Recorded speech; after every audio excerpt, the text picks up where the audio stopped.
All right, let's see if this is working today. For the most prestigious race of the ARCSOA Elite Series, or the second most prestigious race, being the Indianapolis 250. Let's take a look here. Yes, it is working. It is up.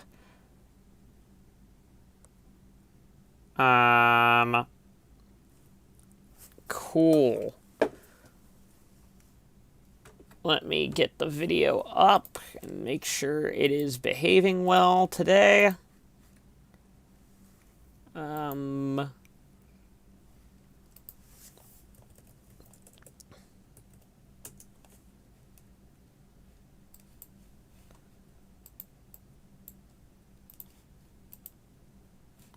right, hi everybody. We're going to do some Indy 250 qualifying, everybody. This is the last chance person. We'll talk about some major news items, and that is not the right amount of laps. Oh well, I'll change that in a sec. That should be only 100 laps, but we will fix that in just 1 second. Alright, a couple of big things coming into this week is the sheer number of drivers that did not, that were not allowed to start that got Room of Doom. Let me take a look at this, actually. The following drivers that got Room of Doom was race winner Quinn Kelly last week. Yeah, he failed tech last week, and as part of the new ruling, he would have failed to make the Indy 250, or he would have failed to finish that last race and be DQ'd. However, ARCSOA changed the rules, and therefore now we have the instance where he is not allowed to attempt. Samit Ozkin is not attempting the Indy 250 because he is banned from the race. Josh Michaels is banned from the race. Stratan is banned from the race, and Russ Pliskin is banned from the Indy 250. So, with that all being said, this is the famous Indy 250 qualifying session. There's going to be a lot of drivers that are going to have to try and get themselves into this race. But Ethan Kiterman is, of course, the first one out. This could be a very interesting showing here with only a couple of races to go on the schedule. Give me just a second here. I actually have to pull that up because I haven't yet. So, sorry this is very fragmented, this video is. Let me get that up. Yeah, there's only a handful of races to go this year. We got 1, 2, 3, 4 more races after this to go. And that's going to be real interesting as we keep chugging this year. And there we go. Jared, I don't know what it's going to take for you to make one of these races, but hopefully you make the Indy 250. This race is a fun one. And you did well in the American 700, and this track is somewhat similar to it, except this year they're actually letting off the throttle a little bit, entering the corners, so this should provide a little bit of a different Indy 250 than normal, and we're not doing double points here like we normally would. And then don't worry, double points for Indy 250 will be back next year. I just didn't want to make too much of a fuss about the Indy 250, especially with only a handful of races to go, and with kind of the way that the schedule had kind of worked its way out. Oh, we got Carter Fitzgerald already blowing up the motor. How is this going to affect her qualifying chances here? Down the backstretch, Carter Fitzgerald just blows it up right in front of second place man Eric Monaco there. Actually, third place man Eric Monaco. So Fitzgerald's got to bring it down pit road, and they're going to have to see if they can get that car back running. Maybe it's not a blow-up, but hopefully it's something rather minor that they can probably get that car back up and going just again. That's going to be something very interesting going forward here. I believe it will be something like 22 cars as normal. I believe it should be 22, 23 cars somewhere in there. Making the Indy 250 this year, so just keep that in mind. There's Jamison Moore in the Horizon team. That is one of the teams. I should probably go... Oh, didn't mean to do that. I accidentally clicked something here. I should probably say what the teams are for next year, because we have confirmed the full-time team chart next year. Next year, we have Horizon Autosport is probably one of the more surprising entries in the Indy 250, or in the full-time group next year. However, they are in next year, so that should be really fun to see that team on the grid. A couple other teams on the grid as well. We have, let's go through here and try and see who's on the grid. There's another Horizon car there. Julius Costra will be racing for MDR, we're thinking, next year. I think that's been confirmed. He is the leader there. I think he's going to be replacing Sevar Ilkin. Where is Ilkin, by the way? There's Ilkin. Oh, wow, isn't that nice? The two MDRs are working together. MDR will be back next year as well. Tenaire is back, and Tenaire has got an all-Ohio lineup again next year with Kenny Myatt being the third driver once again, Anthony Griffith, and ARCSOA Lights points leader Cameron Taylor is also in that group as well. Roy Inc. is on the grid as well. That should be fun to see them on the grid. They're going to be pretty strong. They are bringing, I believe, Zayden Davidson over from Nissan, because Nissan didn't get a ride next year, or a run next year. They're bringing Zayden over to Roy Inc. to pair up with Rich Roy, the Pittsburgh-based team. Ford is obviously back. They're already locked in. And Matthews, the Matthews Aspira team is back. And there's some controversy about them because Ryan Matthews is retiring to become not competition director, but technical director. His team is still going to run in the series. There's Kari Fitzgerald out there, down in 33rd position, after getting a 118. Doesn't look very fast, but just came out of the pits, so hurt her teammate's lap there, but that could be interesting. So Carter Fitzgerald's going to be the number one driver in that team. And driver 3 for the American 700, Craig Yonser will be in the other full-time car, but still Ryan Matthews is the technical director. Now, apparently, deputy technical director is going to take over that position. However, take over inspecting half the cars, and the Matthews Motorsports cars will always be in that group that the deputy director will inspect. But little bit of corruption allegations being thrown around there. Farley Callahan, and whoa, that's a Metervidi in third there.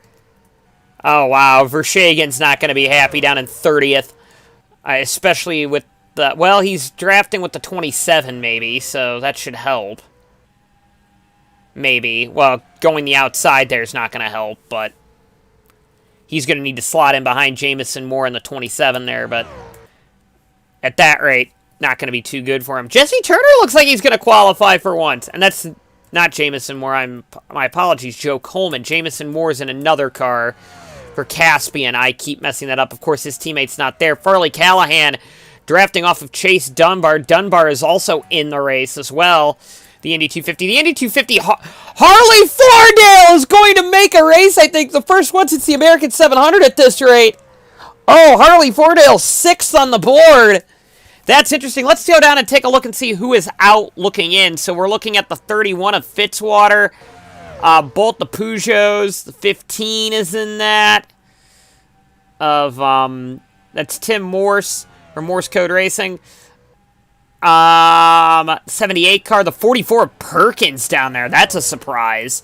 A Road Atlanta winner down there. And he is, well, he's in a good drafting pack. Hopefully that should get him up the grid for himself there. But, yeah, right there, that just did. That improved him surprisingly not a lot, though. He's going to need more than that.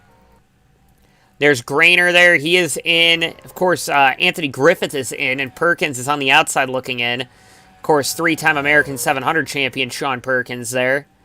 Ryan Matthews. Ooh. Ryan Matthews is really going to play that. Oh, he just got bumped down. I think he just got bumped out with that. We got some comments in the chat here. Let's take a look at this. Billy Bishop is in. Etc. We will do a video once we get closer to, Jared, the actual ARCSOA Season 28, where we will talk about who is in what team, because the teams still are not finalized, but your teammate will be Eric Monaco. Silver Speed has confirmed their... every team has confirmed their first and second driver, and then each team will have a third car that will show up every once in a while out of the 18-race schedule next year, so that could be fun right there.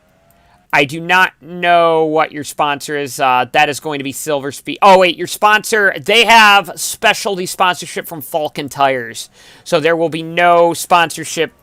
They have a... You do not need to bring your own sponsor, Jared. You are not a pay driver this year. You should be okay with that. And I don't think Sean Perkins is going to make this. I really don't think Sean Perkins is going to make this field. Especially going that slow. I mean, you've got to be looking at a 47-1. You got to be looking at a 47 dead to get in at this rate. And, ooh, another driver on the outside looking in. That will be Zachary Fitzwater.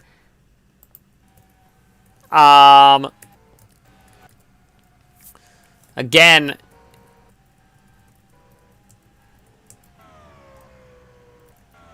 Ryan Matthews still on the outside looking in, and he's going to have one more lap to get it done.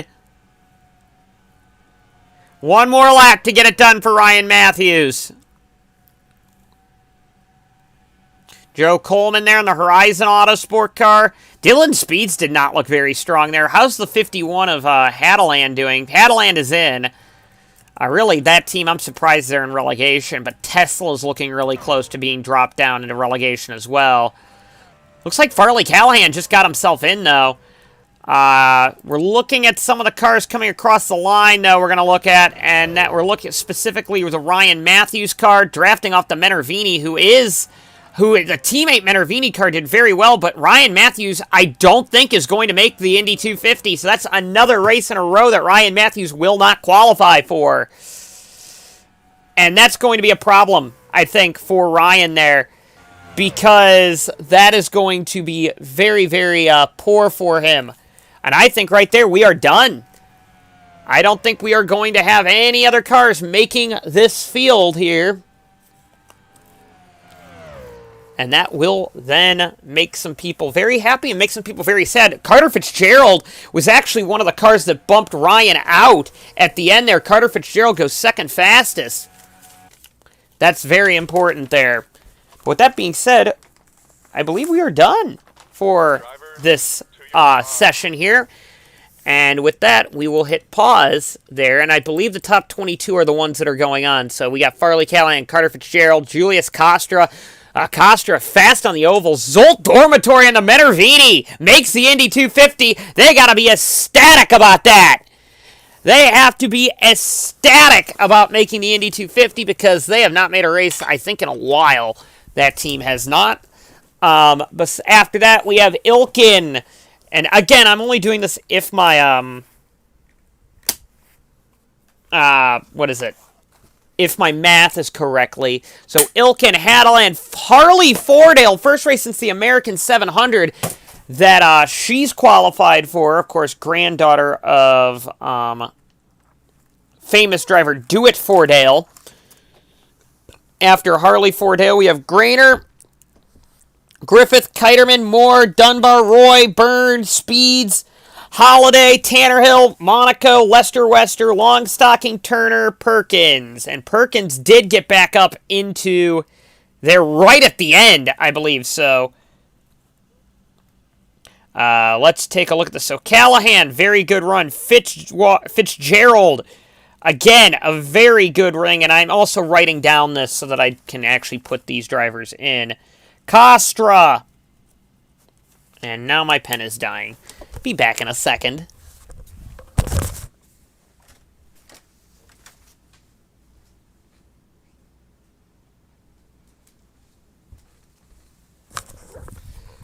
Costra drastically improving is a very good thing to see, actually, because Julius Costra has not done well, to say the least, lately.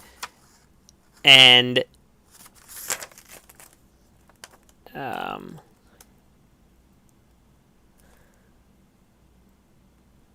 yeah, so that's going to make things very interesting. Costra in third position there out of this group. Costra has, of course, the Indy or the American 700 champion. Costra is looking very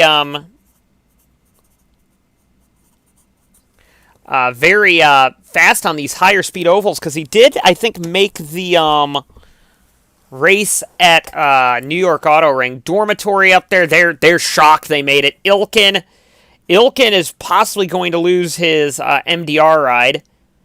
After Ilkin, we have Hadeland. No surprise that Hadeland made it through here. Although Hadeland has been fast qualifying, but just never performs well in the race. Fordale. After Fordale, we have Grainer. No sign on it. Maybe Anselmi won't come back next year. After that, we have Griffith. Griffith, again, no surprise. However, he will have a big job trying to fill in a lead driver position next year for the Tenair team, now that Perkins isn't around anymore. Kiterman is going up to a lead driver, although Kiterman right now is a lead driver for MDR.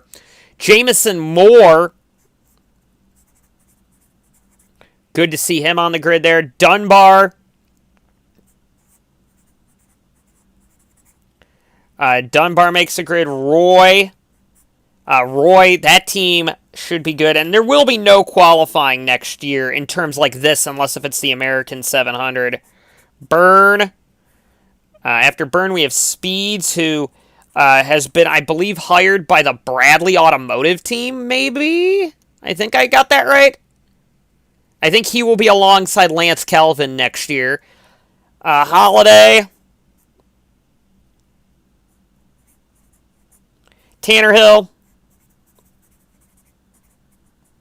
After Tanner Hill, we have Monaco, who is going back to Silver Speed next year.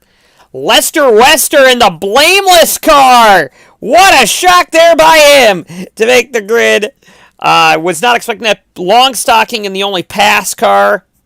Obviously, Pliskin was banned from the race for failing tech. Turner makes it a double qualification for the Fordale Enterprises team.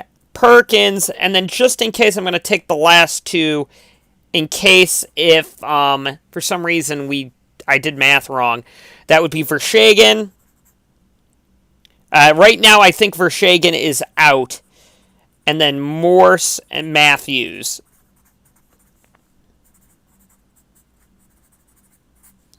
All right, so they might make it. Probably not, though. All right, let's take a look at the full main event for ARCSOA right now. I have to go to main. All right, here we go. Callahan. All right, here we go. Let's get the order going here. Also, Alex Rowe, I think, is in the running for a possible third driver position with a team as well, if he is on. So, Farley Callahan, you are on the grid. Fitzgerald, again, really outperforming teammate Ryan Matthews there. Fitzgerald is. Costra. Dormitory. Ilkin. Hadeland. Oh, Hadeland was already listed on there. That's the problem there. Let me make sure that we have the Fords on the grid. Yeah, we don't have the Fords. I forgot to update that. So they got lucky. The Fords, both the Hadeland Sport cars made it anyway, but let me just put them on as well. We'll do John Deere and GoPro, I think, here. All right. After Hadeland, we have Harley Fordale. Did I already do Fordale? I might have, but... No, I did not. Harley Fordale, not Do It for Dale Jr., though. Harley Fordale, Grainer. Let's see. Griffith. Kiterman. I forget which one ran. I think the white and red one ran in qualifying, but we're going to run the yellow one for the race because I like the yellow one, and it hasn't run in a bit. Moore. Jamison Moore. Dunbar. Dunbar. That's a fun little change there. Haven't seen Dunbar qualify lately. Roy in the 14. Rich Roy, the owner-driver, that is. He could be a fun person to watch as the season goes on, especially next year, being an owner-driver for Roy Inc. I forget who his second driver is as well. I can't think today. After Byrne, we have Speeds, who was already on the grid. I just forgot to click him out in the last one. Holiday, followed by Tanner Hill. And this will be a longer race, guys, so I hope you guys can stay around for it all. It's 100 laps around Indianapolis, and I have to make sure I change that. Monaco. Of course, his teammate didn't qualify. Chester Lester Wester. Congratulations to him on making it. That's impressive for Blameless there. Longstocking right there. Turner. Good to see Jesse Turner finally make a race. And then, last but not least, Sean Perkins. So, Vershegen, Morse, Matthews, and everybody else will not qualify for this race. Perkins just bumped out Vershegen right at the end. So, this will be ARCS. Whoops. Did not mean to do that.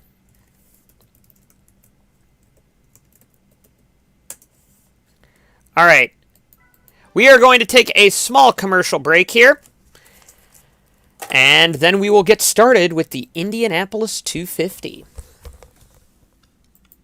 Oh, wait. First, I have to actually get off the game here just for a sec. So, this might cut out the stream, but just come back in a few seconds, okay? Because I have to fix something.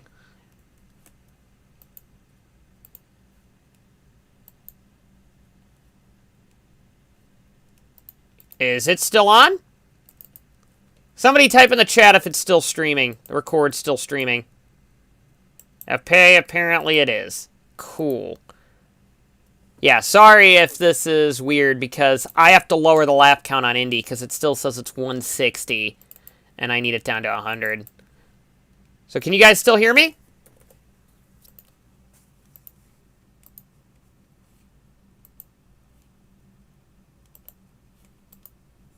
Okay, good. Let me fire this back up, and then I will be back in a sec for the Indy 250. Should be a good race.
All right, let's get going, y'all.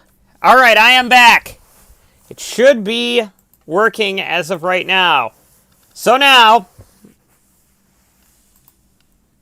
cautions are on.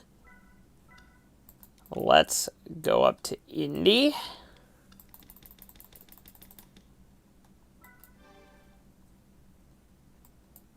All right.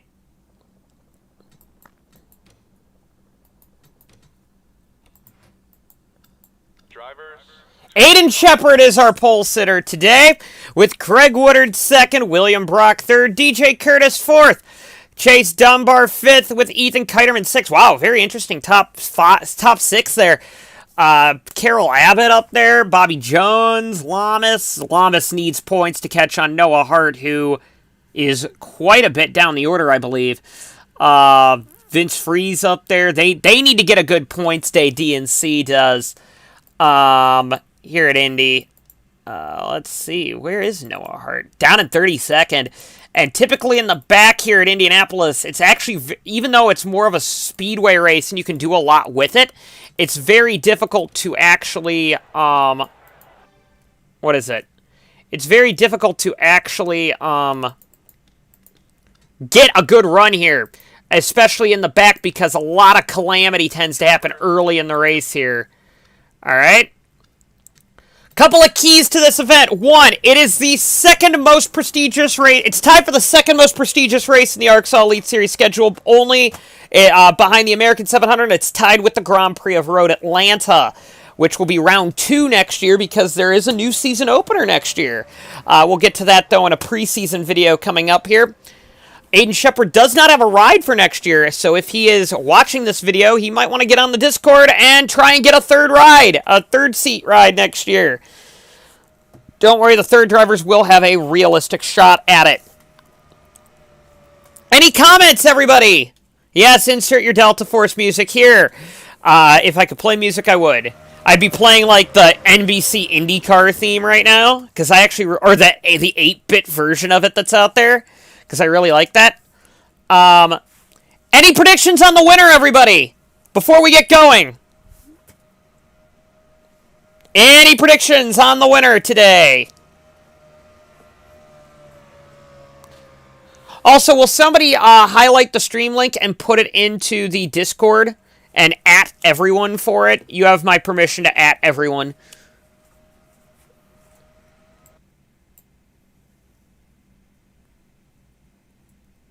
Hopefully a Roy Inc. car. Yeah, I don't know about that. Roy Inc.'s going to be... that one's going to be an interesting one. Or at least put the link in the Discord. You don't have to add everyone, but just do it. Alright, somebody said Lamas. Oh, okay. You said excluding yourself and Lamas. Alright, we're going to go green here. Remember, it's a different package than it is in the past. It's not a flat-out circuit like it used to be. You have to manage your tires here. Here we go. The Indianapolis 250 is green. Aiden Shepard, great start. Also, looks like William Brock got a great start as well. Not a good start for Chase Dunbar, and Kiterman's already dropping to the inside line. And here we go. Insert your Delta Force music here. Down into turn 1. Great start there by mainly the field. Good start. It looks like, is that Kiterman going for the... No, that's Brock going for the lead. Kiterman's behind. So we're already starting to see William Brock trying to cycle up to the lead as quickly as possible. Should be fun. Down into turn 3 they go. This is where a lot of calamity tends to happen. Let's go through the back here. Costra has issues off the start. No incidents so far at the start of this event.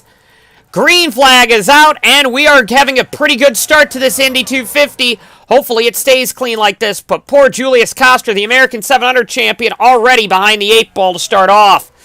Here comes Kiterman. Oh, we got a problem, I think, with maybe the... No, the 17 does not have a problem. He just went in a little too deep there. And that puts Kiterman, Ethan Kiterman, in the lead of the Indianapolis 250. Here comes Greg Woodard back in 4th position now. Sliding up here. And again, it's all about now how you can get lines through the corner rather than drafting like it used to be. It's all a tire wear stuff situation now. And it's less about how historically Indianapolis has always been. Down the front stretch, there goes Aiden Shepard now starting to work with Greg Woodard. However, that 17 has a lot of straight line speed in it. I mean, he just made the outside by himself get by, so draft is really not as much of a factor as it used to be. Indianapolis is, of course, also a very one-groove racetrack, and it's going to be interesting. We got a battle for the lead now.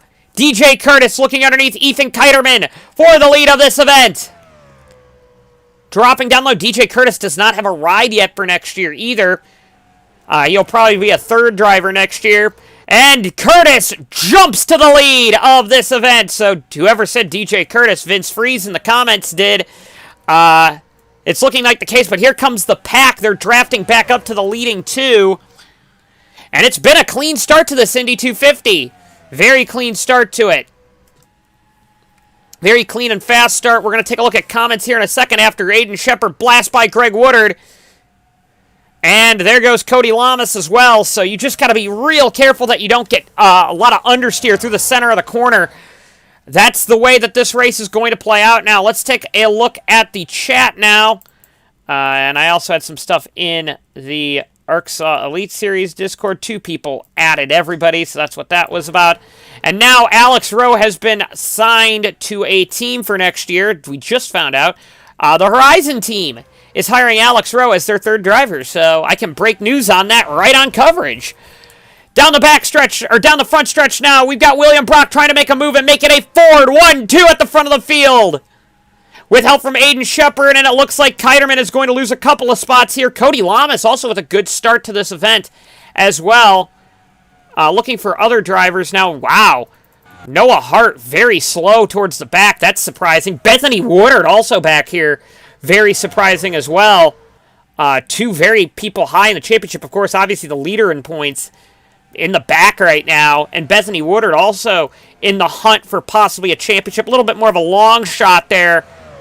But, not a great start to the... Not a great run here for Noah Hart in the championship, but... Good, clean racing here at Indianapolis, which is better than what we normally see around this track. As we kind of rocket our way up through the front of the field, there's Carter Fitzgerald, Vince Freeze down in 14th position. The 2 Nissans are starting to get going as well. And at the front of the field now, it is DJ Curtis, William Brock, but this pack is very turbulent now. Here comes Lou Grainer to the front of the field as well, with Farley Callahan, the fastest car in one-off qualifying. Or not in one-off qualifying, but in relegation qualifying. And again, you just got to be real careful now with how things work here at Indianapolis, because you don't want to get into a major situation. Towards the back of the field now, we got the 2 Nissans trying to work together. They've really done well with teamwork together. It's a shame that that team's not coming back next year, the Nissan team. They weren't brought back. Ethan Moore back there as well. No ride for him either. He's a third driver that somebody can jump on. And also a little further back now, here comes Vince Freeze now starting to claw his way through this pack as Kiterman has fallen back now, as it's going to be a pit strategy race, I believe. As here comes Cody Lamas and Lou Grainer by the 96 of Woodard there. And Woodard has to back out of it simply because he's on the outside getting in. Here comes now Cody Lamas looking down low on Brock. Didn't get it, though. It's still a Ford 1-2. And DNC building their army, their evil army next year. It's going to be Vince Freeze and Cody Lamas, but Noah Hart, who's retiring from full-time competition, is going down to become the third driver at that team in an 18-numbered car. He's going back to his traditional 18 car. So there's a chance that if Noah Hart wins this championship, that they will have the champion from the past. Actually, there's a really good chance that they will have the champions from the last 3 seasons on their series. And they are the only team that has 3 ARCSOA Elite Series champions on their roster already. Very good lineup there for that team. Farley Callahan's looking to slide up here, maybe letting Faust by. Faust started quite a ways down the order, I believe. Gretchen Faust was down in the 17th position, now fighting for, well, going to lose a spot there, but Faust up to 6th there. Great start by Gretchen Faust. Also, you got the 2 Nissans maybe not playing as good of friends as they once were. Oh, 3 wide almost there. Don't want to do that too often, and now the 2 Nissans have kind of reorganized themselves probably the way that they want to be right now, just trying to get as much speed as they possibly can right there. Again, just got to be so careful you're not getting into too much issues there. As we go through the field, there's Aiden Shepard as well. I believe he was our pole sitter, if I recall correct. He has not gotten off to a great start as... Ooh, what is Woodard doing? He slid down... Oh, he went down low to defend the inside line quickly there. But maybe you'll lose it to Faust here, but I think that might be a smart move because Faust has got to back out of the throttle here. No, Faust keeps her foot in it a bit there and now has to back out. Don't want to do that too often or else you're going to be in trouble. Oh, 3 wide. 3 wide at Indianapolis is rather scary here. And somehow they make it work, but great showing there by everybody. If you got any chats, I will mention them throughout the video here. It will go a little silent here for a second there. Oh, now Freeze is now trying to make a move there as well. Looks like Lamas is also trying to make a move on Brock for second, going to get that spot. And now will Brock be able to take down race leader DJ Curtis, who has basically led from the start. DJ Curtis, I believe, is going for the Triple Crown. I believe if somebody wants to go back and check, has DJ Curtis won Road Atlanta? Because if he's won Road Atlanta, he will become the second ever Triple Crown winner after Jacob Hart. Jacob Hart, now the competition director in the series, has won the Triple Crown, the American 700, the Indy 250, and the and the Grand Prix of Road Atlanta before. I believe he's won Grand Prix of Road Atlanta. But now you've got Lou Grainer going for second now, so Roy Inc. is doing a great job showing here. I don't think DJ now has, now that I think about it. DJ Curtis has been close a couple of times to winning Road Atlanta, but I don't think he has. But he is going to be, if he wins this race, he's going to be one step closer. He's going to have 2 out of the 3 for the Triple Crown solidified. But obviously, third drivers, all the second driver spots have been filled. He's not going to get Road Atlanta next year. You've got to have a full-time ride to get a Road Atlanta one. So remember, that Triple Crown is on the line here for a lot of drivers. Now, a driver who can win the Triple Crown this weekend is the driver of the 44 car, Sean Perkins. Perkins has Road Atlanta this year and has 3 American 700s. If he were to win the Indy 250, he would be a Triple Crown winner, and he's done a great job, I think, clawing through the field. I think he started way in the back. He qualified maybe not as far back as I thought. Yeah, he qualified 33rd. He's up to 23rd now on the grid right now. Great showing by Sean Perkins there. And again, pit strategy can mean a lot here at Indy, especially if there's some late race cautions. And, the Lycoya there falling back as well. And now, it's been a very impressive showing by Grainer there. It's funny now, as Grainer is only running the American 700 next year in the Roy Inc. car. Well, that might be a change there. If you're not careful. Who's your second driver for Roy Inc.? Ooh, did I hear a car in the wall? Oh, we got a crash!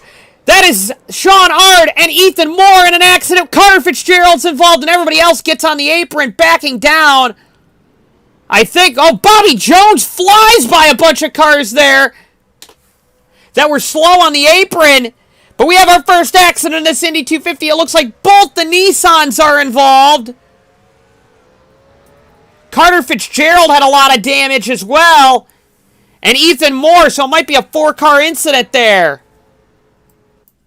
Everybody point and laugh at Ryan, Roy Inc. says, but...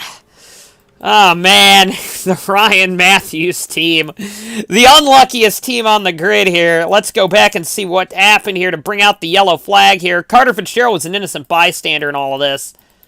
Oh, was it the 2 Nissans just wrecking each other? Oh, this could be a candidate for reject of the day here.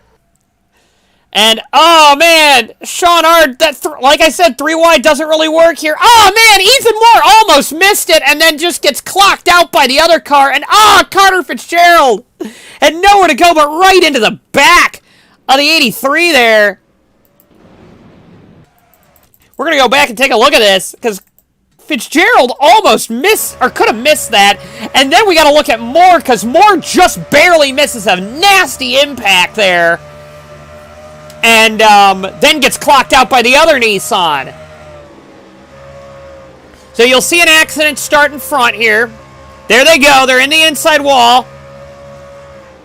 They back out of it. She backs out of it. Misses that Nissan, but right as the 83 comes down. Nowhere to go, really. We have to go take a look at the driver of the Ethan Moore car here. Ethan Moore just barely missed this incident the first time around, then gets involved in the second one. So the accident happens in front, and you're going to see a car here blast in front of him here, and then the 83 just gets into him.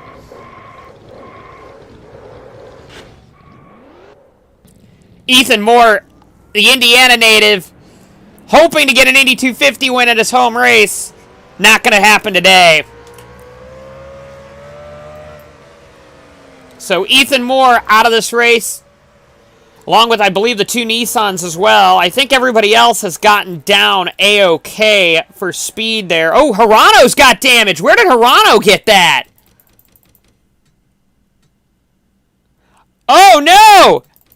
Was that Chester Lester Wester driving into the back of Hirano there? They back way out of it there. And what are you doing, Chester?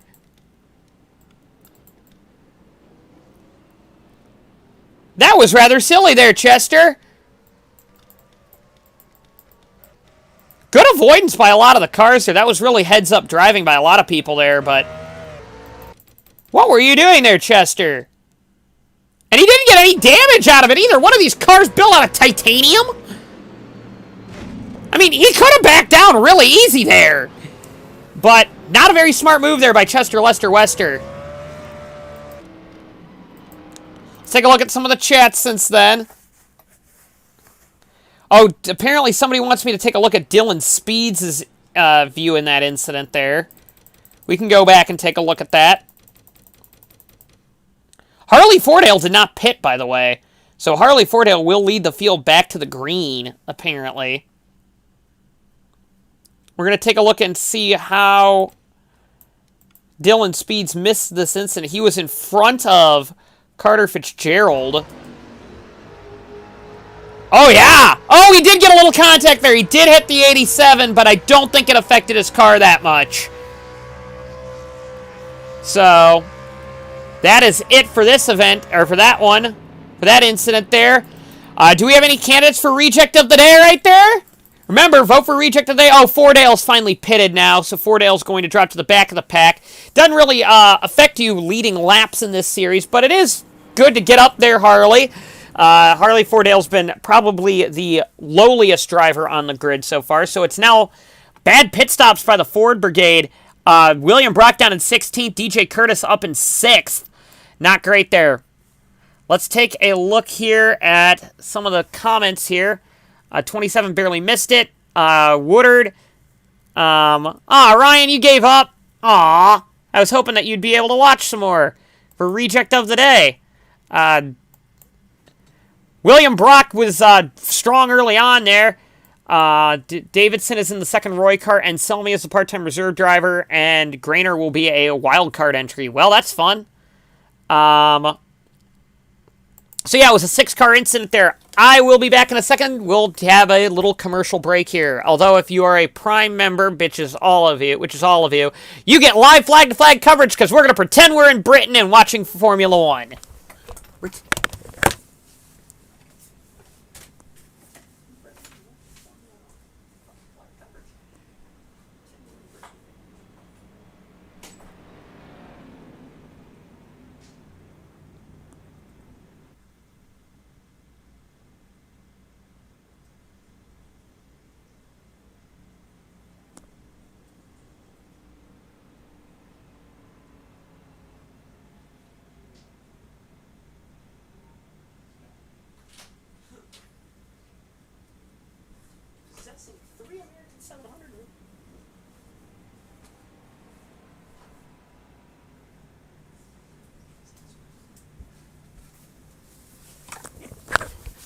We are going back to green this time.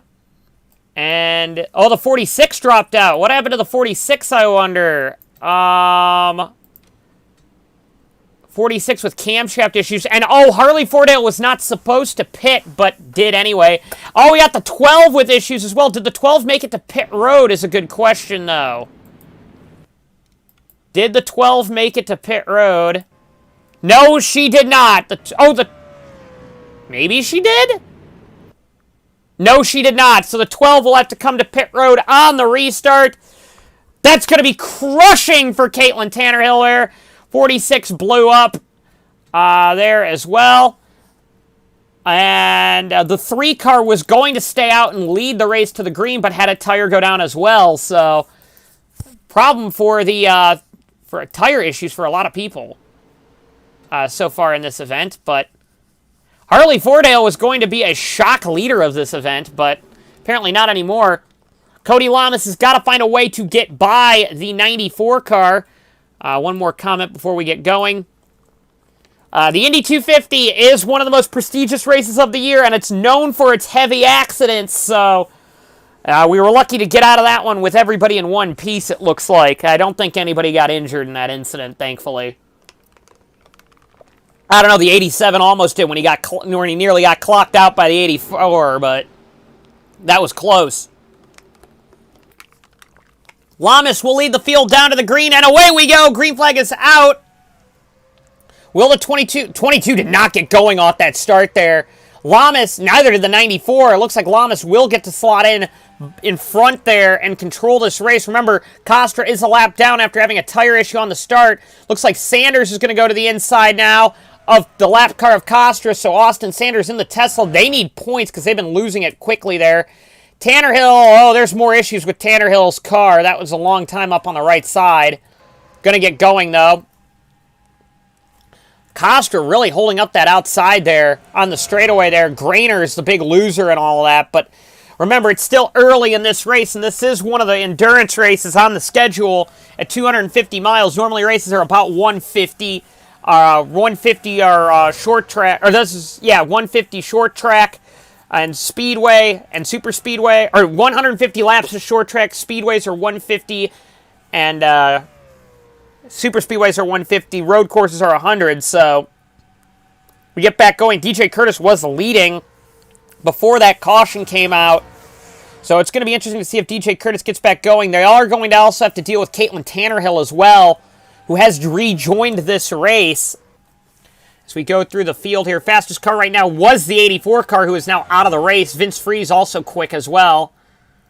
Vince Freeze, of course, is running 8th right now on the track. And it's going to be interesting to see how they have to deal with Tannerhill. Will they get Tannerhill to the outside line is going to be a big factor here. This track tends to be pretty easy for lap cars to get by as long as they're not stupidly damaged. Also, a little bit of damage on the left side of Jesse Turner's car there. Looks like the Lycoya is trying to set up Sanders there. Also, maybe a little bit of contact there between the 52 and the 51 of Hadeland and the Kiterman car. Kiterman's been really strong so far today. But, again, you're just going to have to deal with this lap traffic here. Indy 250 is known for it, so... And Lycoya's looking low again. He's looking very low on these restarts, but it seems like the Sanders car is taking the Castroneves line and taking the high line around this track. Or a little bit higher up the track. Of course, noted Indy 500 driver there. Oh, Sanders is going to try now on Lamas for the lead. Not going to get it. Oh, maybe he will get it because I thought that was a late move, but... Yeah, not going to get it there. That was a little late there, and DJ Curtis is now trying on the Lycoya there as well. Go down through the field here. Let's see how the field is racing right now. We've got Abbott there as well. We got Brock, who is one of the fastest cars on track right now, I think. Maybe not. Yeah, probably not now. Ooh, very slow through the corner there for Aiden Shepard. Grainer's starting to try and fight back as well. Lamas continues to lead this race, and Tannerhill is praying for a yellow right now. Absolutely hoping for a yellow flag to get herself back on this lead lap, or to keep herself on the lead lap. However, the field is relatively calm right now. It looks like the pack is all Grainer's falling back like a rock right now. Got to be careful about that there. Oh, here comes Curtis on the inside of Sanders. Also, the Lycoya has gotten by Sanders as well. Sanders must have taken it a little too high through the corner there. Oh, Curtis slides wide there. Nearly door checks the 007 there. Don't want to do that too often. And, oh, he's going to lose a bunch of spots there. Lap car of Costra might even get under him there. Although Costra is holding up Griffith, and Griffith might have taken the wrong line there, trying on the outside there. Don't want to do that too often there. We got a comment here. Radio 12, hope for a yellow, but be patient. That's apparently radio conversation with the 12. However, 12 is under pressure right now. 12 needs a yellow now. Needs a yellow now. And right now, I don't see it happening anytime soon because the field has done a really good job spreading themselves out. So, this Indy 250 is getting very, very, although right here, oh, Kiterman nearly gets into the 7 there. That almost was your yellow there, Tannerhill. But, yeah, here we go. Choo-choo. Quickly throw a debris yellow. No, I'm not doing that. Looks like the 51 finally woke up. Yeah, 51 has woken up here. And although the best thing for Tannerhill right now is it's very difficult to pass right now. It looks like it's a lot more difficult than normal to pass around this track because I think there's a great deal of aero push. And I'm interested to see if the 7, the group led by the 7, the 51, the 52, and the 007 is going to start catching this group. Because right now, they're in a lockstep with each other, and now Vince Freeze is getting help from William Brock, who is a man on a mission right now to get back up to the front here. And Woodard, if they go side by side, that pack's going to catch them. But, here we go. 96 is looking low. Does a good job keeping it under control, though. Through the pack here, some drivers that aren't doing so well right now. Eric Monaco, Ilkin, not doing too well there. Ilkin had a good run, I think, a couple weeks ago. Pericles, a former Indy 250 winner.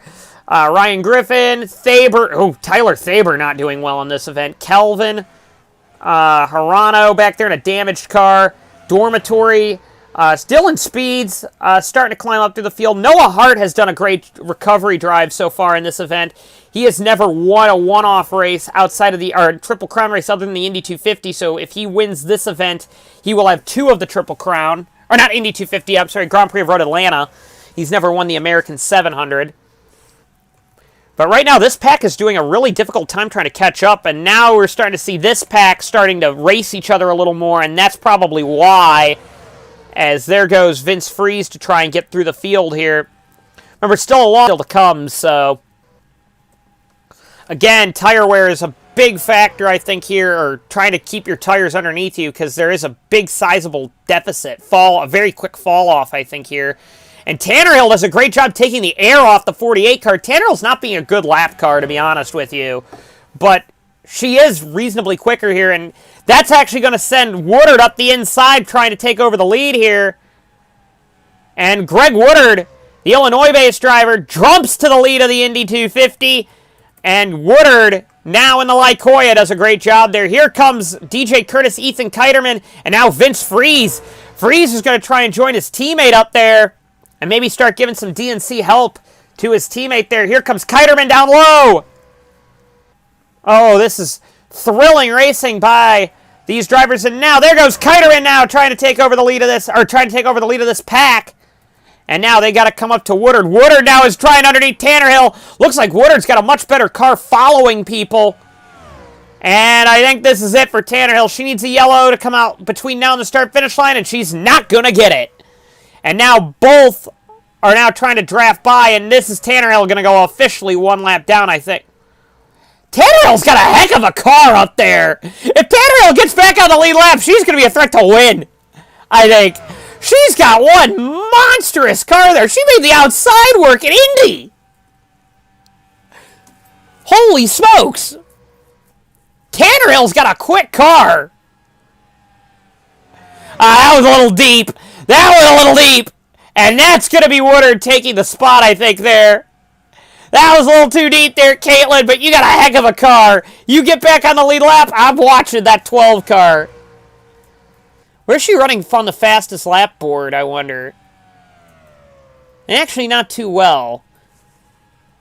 She has a 46.719, so she's the 37th fastest car, but looks like it handles well. Yeah, if she can keep up her speed, they're not going to throw a blue flag on that, but At least current race director won't. Wow, is that Sean Perkins climbing his way through the field? He wants this Indy 250. He really wants to be a Triple Crown winner. Here he comes. He's up to 8th place. He's up to 8th place. Out of nowhere, Sean Perkins has clawed his way from 23rd to 8th on this restart. Perkins is on a move right now. On a move. He has the 15th fastest car, and it would not surprise me if he continues to go quicker. He's got one heck of a race pace car. One heck of a race pace car. Meanwhile, at the front of the field, Tannerhill is still in between Woodard and Lamas here. Kiterman is in 3rd.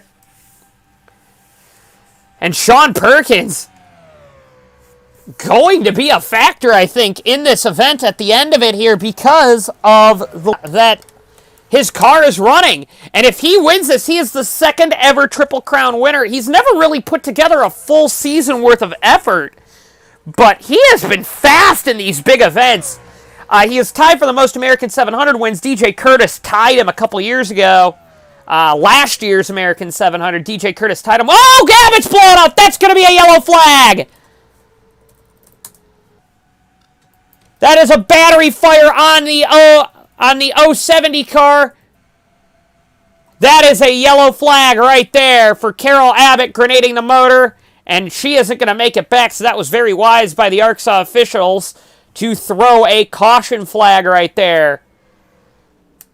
Because she was not going to make it back. And some of those back cars were able to slow down then. And at least be alerted to the yellow flag coming out there. But yellow flag is out. Tannerhill is not going to get a lap back. And Tannerhill will be 1 lap down. Because Woodard was not nice and gave her lap back. So we are under yellow flag here. Let's take a look at some of the comments.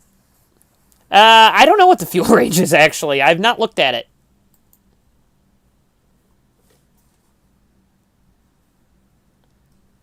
Yeah, Elon did not get their build quality correctly here. What is this error? You're not receiving enough video to maintain smooth streaming. Well, too bad. How is the stream quality, everybody? Is it doing better?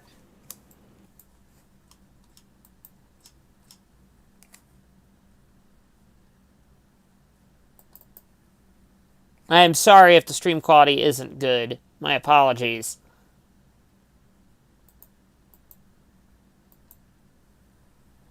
So now we're under yellow here. Tannerhill has to stay out because she cannot pit on the lead lap group. And now you caution flag pit stops. The last 2 cautions have been pretty well thought out here. Coster and Tannerhill are the only 2 cars 1 lap down. And I'm going to try and scoot this over just a little bit so I can see some of the chat for a second here. Is the stream still working correctly, everybody?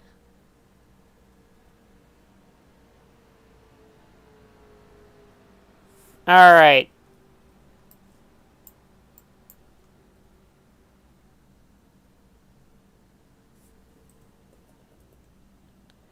So now, we're going to take a look at the exit of pit road here to see who is going to be the first driver off of the pit road here. We got Woodard on pit road. DJ Curtis comes into his box as well. Woodard is going to be the driver to watch. Can Woodard get his first leg in the Triple Crown of ARCSOA Racing here at Indianapolis? Oh, we got a car coming... Oh, no, I thought that was a car coming off. Woodard with a great pit stop there. Here comes Lamas out of the pits as well. Vince Freeze, good stop. Sean Perkins, good stop. Gets in front of his teammate there. Lou Grainer finally gained some of those spots back. 3 wide off pit road. Indy cars can't seem to do that most of the time, and ARCSOA can. That'll be an interesting battle to see who comes off when there. Any poor stops for anybody that were up the field a bit there? Not seeing anything too major. Nick Pericles having a miserable race. Farley Callahan as well. And that is it for all the cars on pit road there.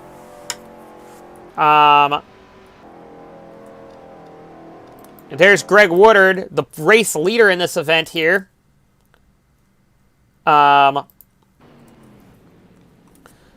So, Woodard appears to be quite strong here.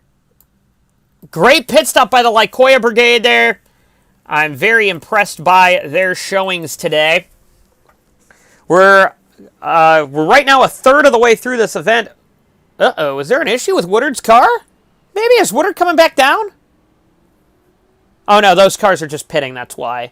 Okay, I thought Woodard had an issue there, but... Again, Indianapolis is one of the most important races of the season. It's the oldest Crown Jewel event in ARCSOA. It's older than the American 700. This race has been around since Season 3 of ARCSOA. Of course, we are on 27, so you do the math. Figure out how many... What is that, actually? So that would be the 24th Indy 250? And then there was none in Season... Oh, no, but there have been a couple off that we've had... But that ARCSOA did not run the Indy 250, but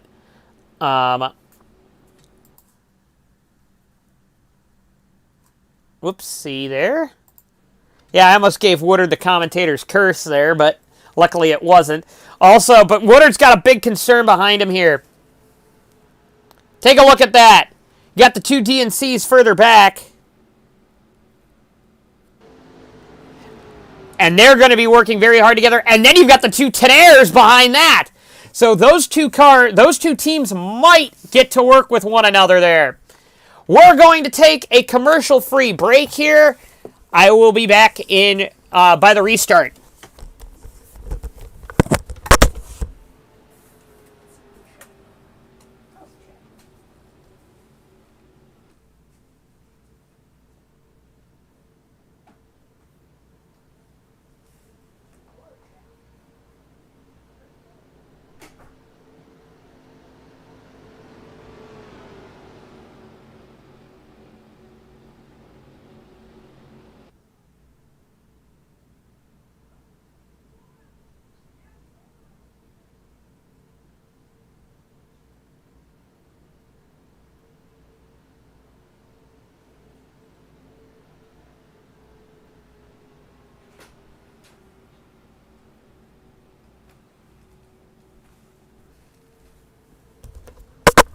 Oh, we got a car coming down pit road. That's Ingrid Hadeland back there. Is there an issue with that car? Let's take a look. Yes, it is a tire/wheel damage there.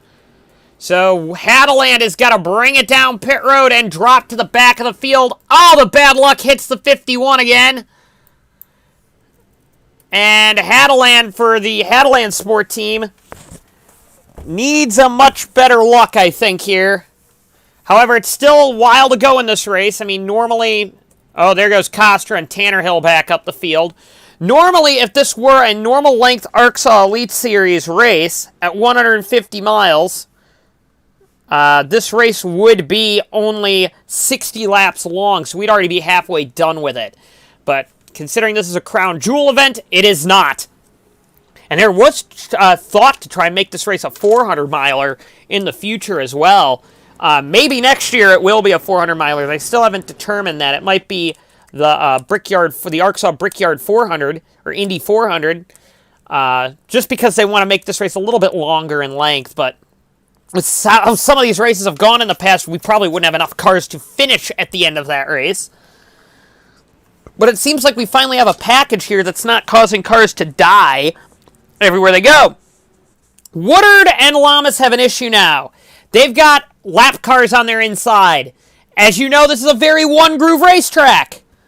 Can Woodard stick it around the outside and blast into the lead with Lamas? Or will the two DNCs come up with a plan here?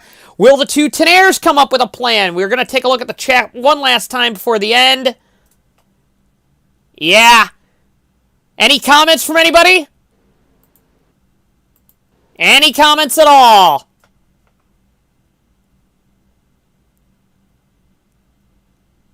I don't, well, I can't see that now because we're quite a bit behind right now, so I'm quite a bit behind you right now, or you're quite a bit behind where I am. Greg Woodard will lead the field back to the green flag here. This will be a very strong restart by Woodard here. Woodard gets a great start. But Tannerhill and Costra are going to make it difficult for the DNC Brigade. Looks like the Tenaires knew what they were doing. They kind of get to the inside really quickly there. And now the Tenaires, will they work together? Remember, Perkins is going for a Triple Crown victory here. Down the front backstretch again here. It looks like Freeze is going to be the big loser here. And now, Woodard is stuck on the outside, and Lamas jumps to the lead of this American 700. And now the Tenaires are coming very quickly. We are clear through the field. Will Sean Perkins be able to get the final leg of the Triple Crown that he needs? Well, not like that he won't. He had to back way out of it there. Way out of it there. Down the backstretch now. Perkins and Griffith have to start drafting with each other. Tannerhill is on the tail end of the lead lap now. She is going to be hoping for another yellow here, but here comes Lamas down low. Dive bombs down low. What a move by Lamas to get the lap back there. Looks like, though, Woodard's going to get a better run through the middle of the corner, but can he dive to the inside of Lamas? Here he goes. He's looking. He's looking. Is he going to try that three-wide move? It hasn't worked well here in the past. I don't think so. Oh, now he's looking. Oh, but that's because Perkins is looking down low on Woodard. Perkins is not afraid to make it three wide. Sean Perkins takes over second with the Tenaire teammate of Anthony Griffith behind. Griffith now is looking low on Perkins. That's not a good teammate there. But Perkins now is helping out his teammate by getting a little bit of draft there. And now the Tenaires are going to be doing some team orders business here. Or not really team orders, but teamwork to get to the front of this field. Perkins has an amazingly quick car. But now Griffith's going... Griffith is looking underneath the teammate there. Again, the Indy 250 is the last leg Perkins needs. There. Woodard now starting to lose contact with that leading group. Freeze dropped to the back of the pack and is already back up to 5th. I believe 5th, I think. Yes, because there, but... Yeah, we're off to a great start here. Let's take a look at the chat.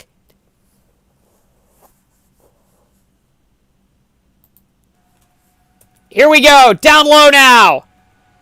Griffith and Perkins, what are you two doing? You two should be working together to catch Lamas. And now you're putting Woodard back in this. And that's really going to mess up Lamas as well because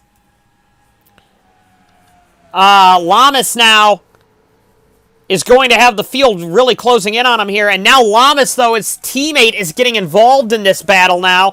So it's really becoming a battle of teams working with each other, except... Oh, actually, I was going to say Bethany Woodard's been nowhere all day, but now here comes Bethany Woodard in 9th position. She was back in the 40s earlier. Or maybe low 30s, but... And the big losers have been the Fords. 7th and, I believe, 9th maybe? Or 10th for the Fords? No, 7th and 12th. My apologies. For the two Fords, they got to get going. But we're still over halfway left in this event here. Lamas and Griffith now are going to be duking it out. And now, actually, the Lycoya of Woodard is gotten by Perkins as well. The Triple Crown is the most prestigious award you can win in ARCSOA. That means you win the American 700, the Grand Prix of Road Atlanta, and the Indianapolis 250. Jacob Hart is the only driver to ever do it. A legendary driver in his own right, now competition director. It might not be next year, though. Oh, Griffith, the Lycoya of Woodard going on Griffith now. Sean Perkins is one step away from that, and back in 4th position. Woodard can't seem to make it done there on the Tenaire, though. And the Indy 250 has become a battle of strategy now, but we have not seen a green flag pit stop yet. There's kind of Bobby Jones. We haven't seen him all day. Bethany Woodard haven't seen all day. Pip Longstocking started towards the back, I believe. Oh, three wide, three wide, three wide. And wisely, Ryan Griffin backs out of it and lets Ilkin in line there. Jesse Turner, 19th position. Somebody's got to be losing some spots lately. Oh, Hadeland all the way up to 26. There's Grainer. Grainer down to 27th. Not a great run for Grainer there. Harley Fordale back there as well. Evan Byrne. Costra, the lap car there as well. Dormitory. Farley Callahan. Dunbar Holiday. We go through the field. Where is the 12 at Tannerhill? Tannerhill's way back now. So Tannerhill not doing too well there. Now we got Griffith now trying to become the next new leader in this American 700. Or not American 700, I'm sorry, Indy 250. If I make that mistake again, just yell at me in the comments. Remember, as this race goes on, vote for your reject of the day. Your ARCSOA Elite Series reject of the day. Here at Indianapolis 250, this will also go towards who will be the Reject of the Year as well. The Reject of the Year award, of course, very prestigious in the ARCSOA Elite Series world. Let's take a look at some of the chats lately. 26 car got loose. Greg Woodard's Jaws theme is playing for Woodard. I'm out of the pack, taking it easy, etc. Yeah, just got to be real careful there as we get going here in this race. You guys are about a lap, I think, behind me in terms of where we are right now. Let me see where we are. Yes, you guys are a full lap behind me. So if I don't see your post live, that's why. Look at the lead that Lamas has right now over Griffith, Woodard, Perkins. And it looks like Perkins now is trying to get underneath Woodard here. Not going to get it, though. Woodard has a heck of a car up there. Oh, we got a comment here quick. Nissans. Yeah, the Nissans could be. I would also like to throw Chester Lester Wester in there as well as reject of the day. Greg Woodard now duking it out now with Griffin. Oh, is there a car on pit road there? Oh, is that going to be a yellow there? There is a car on pit road. Whoopsie, didn't mean to bump that there. That was the 22 of Grainer. Is that a scheduled stop, I wonder, for Grainer? Let's go back and see what happened to Lou Grainer. Did he just bring it down pit road because that car wasn't handling correctly? Oh, there was another car on pit road as well. Was it the other Roy Inc. car, maybe? Oh, it was Chester Lester Wester. My apologies there. Chester Lester Wester was on pit road, so we might be starting to see some pit stuff, some green flags here.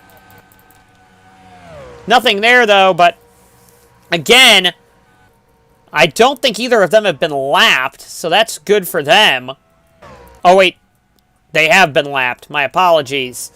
Both drivers have been lapped, so they need it to stay green through this entire cycle, and hopefully they can short pit it then.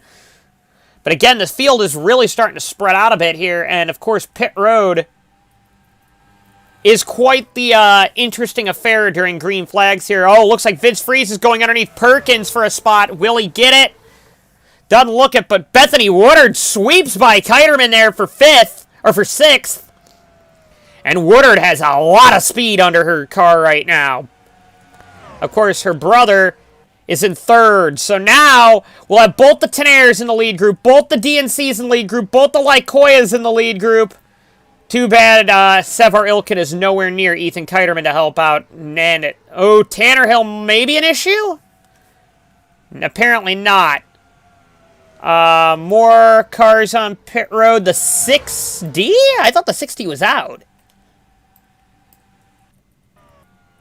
Yeah, 60's out. What am I looking at? I might have looked at that wrong. Perkins now is still in 4th, but now Woodard up to 5th now. Gets by Vince Freeze. And again, the Indy 250. Oh, doesn't get by Freeze. Got held down there quick. There's Brock. Brock has gotten by Sanders and his teammate there. Really, it's turning into a teammate battle now, it looks like. And Lamas is on course to have a dominating performance here in the ARCSOA Elite Series race here at Indianapolis here, the Indy 250. But Lycoya is going for another good points day, especially if points leader Toyota, or DNC, Well, DNC's up there as well. We got a chat here. It's a mess back there. Yeah, we're going to take a look at it. Uh-oh. It looks like Hart's maybe trying to get to pit road. Not going to get in, though. Yeah, it is kind of messy back here with Kelvin, etc. back here. Or, I think DNC's the point leader. It might be the Toyotas, but... Again, here we go. Shepard there as well. If there's going to be a yellow, it's going to come out of this group, and it might have been Lance Kelvin trying to slam the door there. Oh, we got a crash! Further up the track, I was just going to say a yellow. We got the 7 and the 41 in an incident. Oh, no! That's going to be a definite yellow flag there. Oh, thankfully no one else was collected in that, but we've got a yellow flag here in this Indy 250. DJ Curtis and Eric Monaco involved in said incident. Something happened with the 7 car, and that's going to really mess up a couple of cars there. We're going to have to go back and take a look at this here. And here we go. DJ Curtis diving low here on Bobby Jones, but Bobby Jones is down there, and Curtis goes around into the wall. And here comes the 41, nowhere really to go. He slams on the brake to minimize the impact. And at the halfway mark, we have another incident. Let's go back and take a look again here at the 41's point of view in this incident.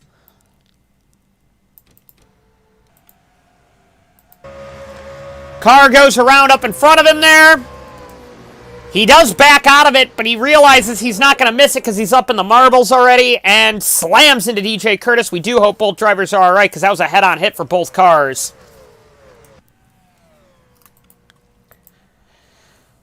That was a big hit. Let's take a look at the chat.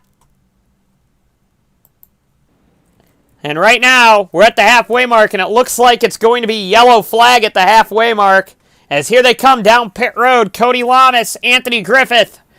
Oh, there's Tanner Hill staying out. A couple cars did get a lap down there. That would be the 22 and the 79 are going to get lapped as well. So welcome to the lap down brigade there.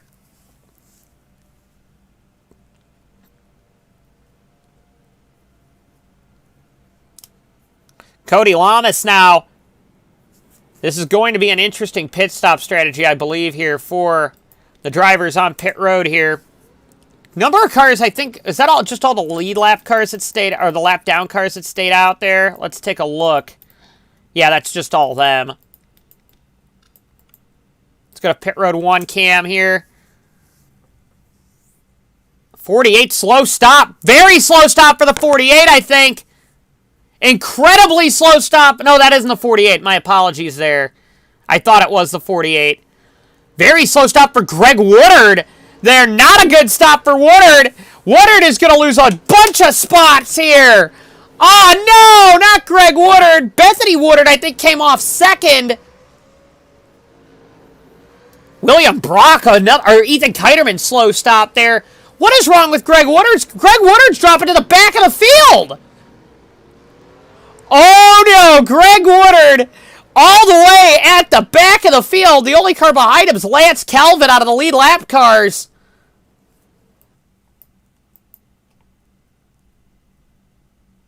And I think the stream is caught up now, I think. So sorry if you lost out on some yellows there. Some replays of that yellow. We'll go back and take a look again just in case.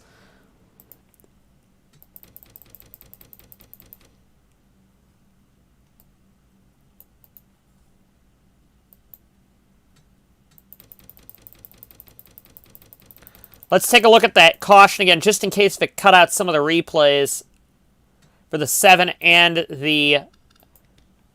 So really, is this a reject of the race candidate, or is this just a racing incident between Bobby Jones here? Bobby makes the move, but I don't think DJ knew he was there. And into the wall goes Curtis. And then the 41's all the way up in the marbles, and then just can't get it down in time before he hits the 7, so... Not a whole lot either could do there. I did show an onboard view with the 41. We'll take a look at the onboard view just again here quickly. Just to show you kind of what he means by getting up into the marbles here.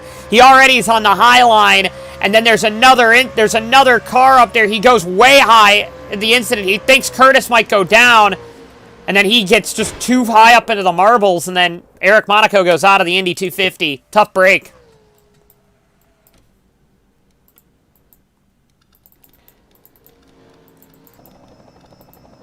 Again, we are now under a yellow flag here. We are going to go into a commercial break here. If you are not living or watching the stream, I'll be back in a sec.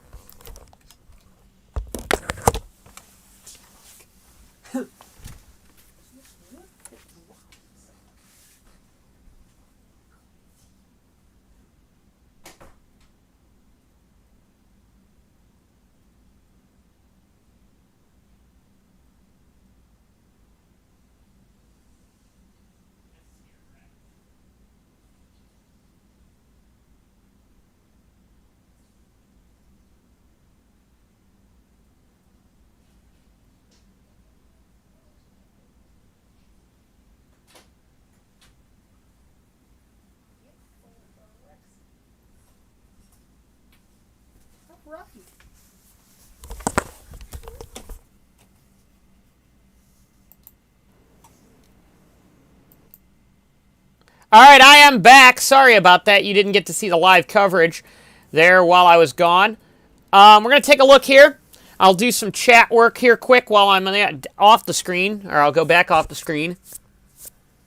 27 nearly had a caution replay there. Yeah, 27's been a wreck avoidance king. Also, we do want to see where Woodard is running. Woodard, I need to see an updated chart here. I think he is going to be running down in the 30s. Or down in maybe the high 20s, maybe, in terms of number here. Yeah, he'll be down in 28th position, Greg Woodard will be, with half the race to go. We've seen it before where cars get up to the field, and I forgot my water in there. Be back in a sec.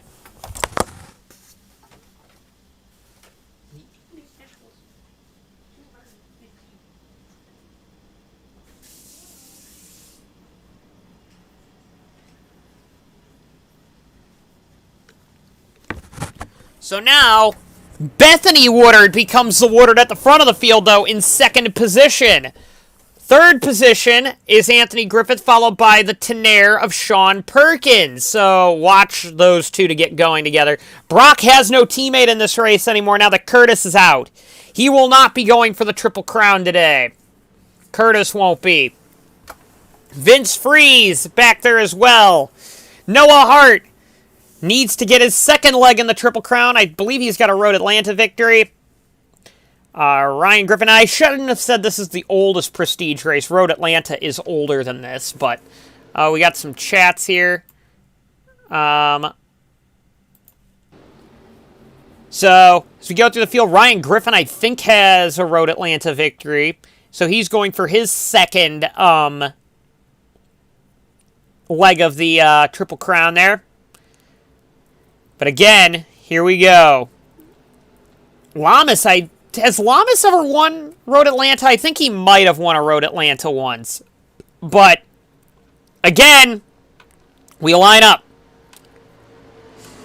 Cody Lamas will lead the field back to the green. Can he get the same type of restart that Woodard was doing earlier?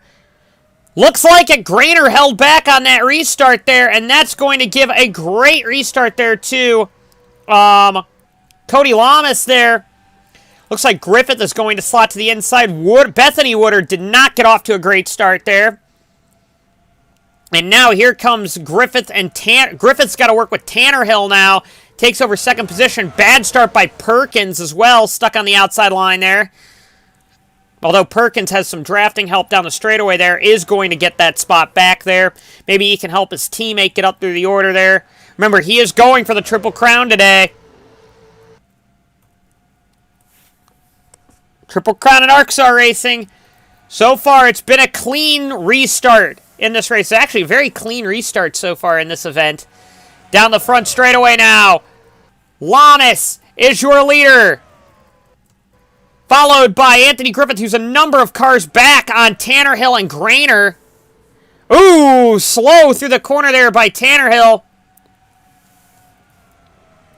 And now the 44 really struggling as well behind some of these cars. Again, got to be oh so careful. We've not seen green flag pit stops yet in this race, but it hasn't been a caution fest either like the Indy 250 can tend to be. It's been a pretty good race so far, actually. But Grainer now is going to be a big factor for Woodard and Griffith to get by, and Brock now has gotten by as well. Brock has gotten by Perkins. Also, Noah Hart going for the Triple Crown. Going for the second leg of the Triple Crown. Still has to win the American 700. This could be big for Noah Hart. Noah Hart has always wanted to win the Indy 250. Oh, what a dive bomb by Hart on Perkins! Again, you've got to be oh so careful here. Lamas doing his best there. Toward the back, we're going to see who's struggling back here. Woodard has not gotten going here on this restart just as of yet. We would have thought Woodard would have been a lot faster here getting up through the field. Doesn't appear to be. Although he is working with Kelvin a bit here. Maybe trying to work together to get up through the field maybe. But you got to be faster than this if you're Greg Woodard. You just gotta be. If you're gonna have a shot at this win, you've got to be quicker. Now they get by Grainer. These three do, and now it's their job to try and catch the Lycoya, or not the Lycoya, I'm sorry. The Lycoya gets by Griffith there. The DNC. Oh, we got a crash! Tannerhill's in the wall! No yellow. I think. Oh, what are you doing, Grainer? Hold your line! Will that be a yellow flag, I wonder, for debris? Yeah, I think it will be. Yellow flag is out for debris on turn 2. They do not want anybody hitting that. So caution flag is out. The two lap cars get into contact there. That was very clearly a caution situation there because we don't want debris cutting down the tires at these speeds. Yeah, Tannerhill just slides up, gets into Grainer. Somehow that did not cause a yellow initially, and that could have been really bad with Freeze and a couple other cars back there as well. And that also is going to pack up the field again here. So, yellow flag is out here in the Indy 250. Again, almost a yellow there with Costra sliding up into Griffith there. And again, this could be interesting now as Woodard now gets the key to get some spots here for the yellow. And this is not what Greg Woodard wants to see. He wants this race to go green as long as he can to get up through the field. And he's kind of stuck in the doldrums now. He's down in 23rd now. Although he's got time to catch up. So we're under yellow flag here in this American 700 here. And whoa, oh gosh, Lamas stays out. We got some cars pitting, others not. So here we go. Now the pit strategy's playing a factor in this race here. How many cars are staying out? How many aren't is a good question. Looks like we got 1, 2, 3, 4, 5, 6. Okay, lap car. 6, 7, 8, or 7 cars, 8 cars staying out right now. Everybody else, so now it's going to be a tire strategy run here. Who will get the tire strategy in this event? They're just coming in to top off on gas, so if they go green the rest of the way, they will have a good lap advantage here. Woodard's coming in for tires, it looks like. Number of cars just took a splash and dash, so Woodard's going to the back of the pack again. But I think this one's more planned. A lot of cars only just took fuel there, but yeah. Very interesting strategy there by some of these cars on pit road. And another cars that stayed out. What will be the best pit strategy in this event, I wonder? What will be the best pit strategy in this race right here? Comment if you're still watching, everybody. I'll be back in a few minutes.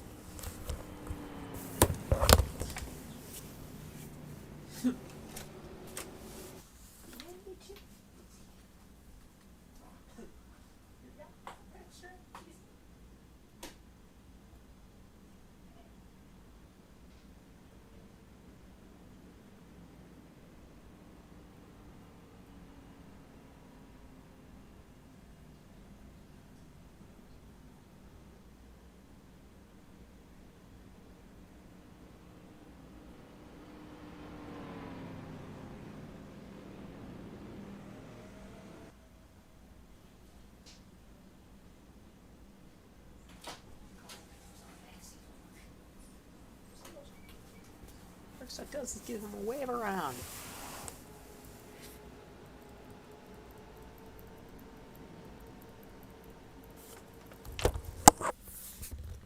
And what we're not going to get here, now that I just came back, is we're not going to get a, what is it? A maxi yellow, as I call it. Which is when a bunch of the lap cars all don't pit, and they start at the front of the field, then they get a wave around situation. So that would have been a very interesting thought process there, if you know what I mean. But now, we don't have too long left in this event now. We're down to 40 to go. We're past halfway. It's slowed down a little bit, this Indy 250 has. We're going to take a look at some of the chat now. 100-mile, well, yeah. We're doing pretty well.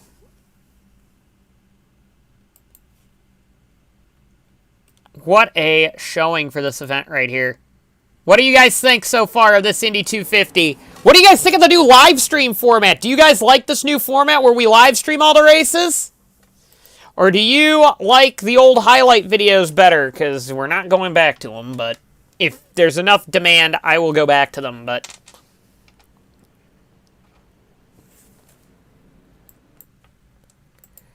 Here we go. So we're going to come to 1 to go this time. First car, the first car that did not pit, that pitted is Bethany Woodard, William Brock, and Anthony Griffith. They all brought it down pit road. Everybody in front of Bethany Woodard in the 95 car did not. Also, another slow stop for Greg Woodard, but he took tires. Him and Kelvin took tires back there. So... a lot of these cars that didn't pit, that already pitted, did not take tires. We got some real slow cars up here, too, like Jamison Moore has not done anything in terms of speed. He is the 30th fastest car. Takumi Hirano, look at all the rear end damage on that car, but he hasn't been that far off the pace. Chase Dunbar's been fighting for last all day. So they're going to have to get through some pretty slow-moving cars here, so we might see some differencing up here. Austin Sanders has kind of been up there, but hasn't been. Again,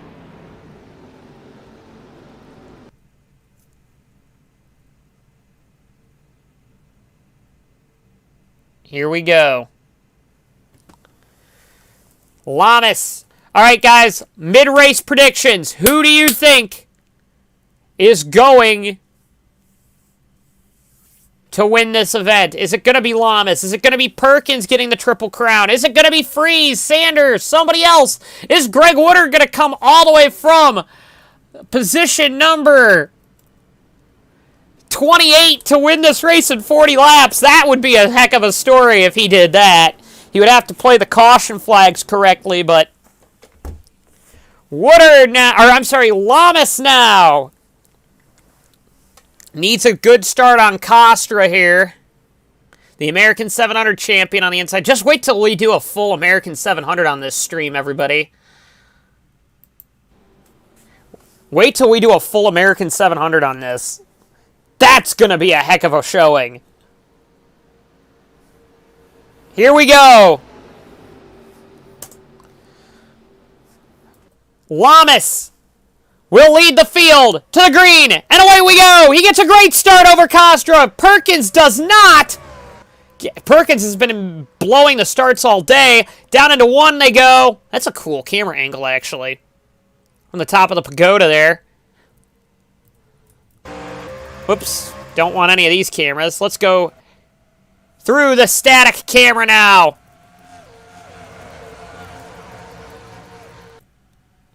Down the back straightaway. So far, so good.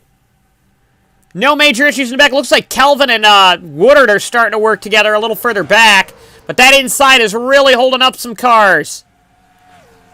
Looks like all the lap cars have jumped to the inside. Vince Freeze now. I believe he was one of the pitters, wasn't he? Or did he not pit? He might have not pit. I don't think he could have pit.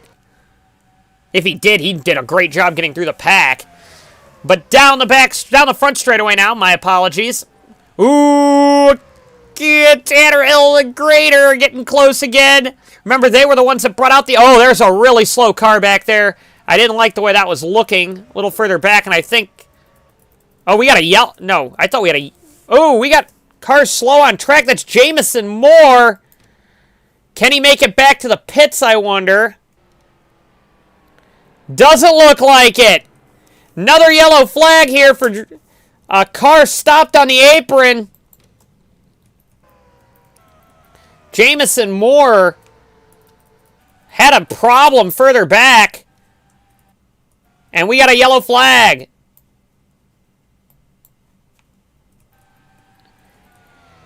And now the pit stop strategy game gets a lot more wild. What's going to happen here? Ooh, great moves by Woodard up to 23rd off that. Oh, we had contact there between Dormitory and Woodard there. I don't think there's any damage, but oh, that was a close call there.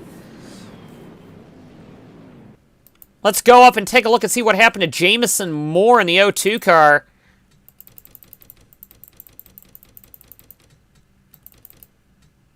Was it just a normal breakdown?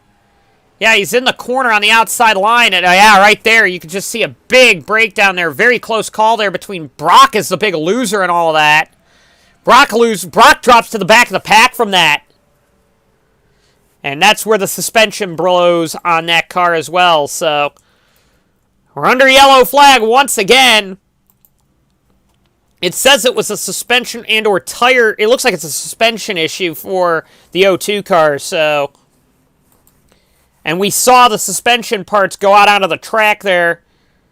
Now, who stays out and who comes in? It looks like everyone is coming in. Maybe this is just a top-off job here, where everybody's just going... I don't think anybody's staying out. Oh, we got one! Evan Byrne! The Lone Ranger in the back, staying out! Oh, this could be fun. Evan Byrne has been nowhere all day. Now he is in the lead. Now he'll might take the lead here. Oh, this could be fun. Evan Byrne jumps to the lead. The Irishman up the front of the field there. Let's take a look at the chat here and see what's going on. Oh, I should probably actually look at the pit road here. That's probably a good idea. Lamas, another quick stop there. Lamas has been the dominant car of the day. I mean, before a lot of cars even get to their pit box, Lamas is already out. Is that Jesse Turner in second? No! Where did Jesse Turner come from to get second? Wow, a lot of good cars did not get good stops there.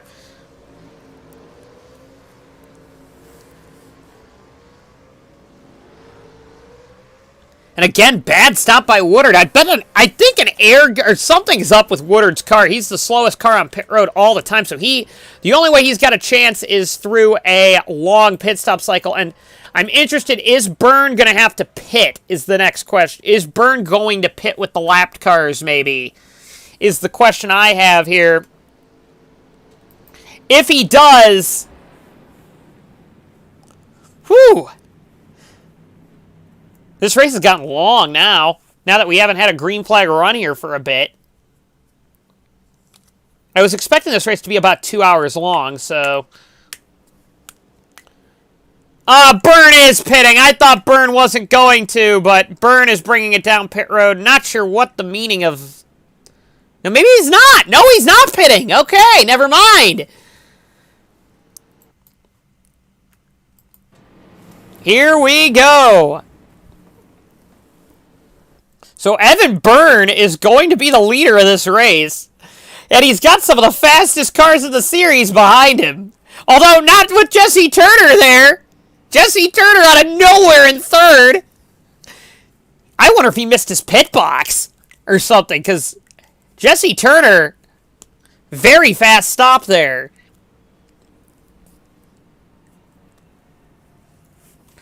Very, very fast stop. I can almost guarantee we're not going to make it on gas from this point, Dylan. We're not going to make it on gas from this point. No way. I think it's 20 laps is the cutoff, really. I think it's about 20. Because ARCSOA has very tiny fuel tanks.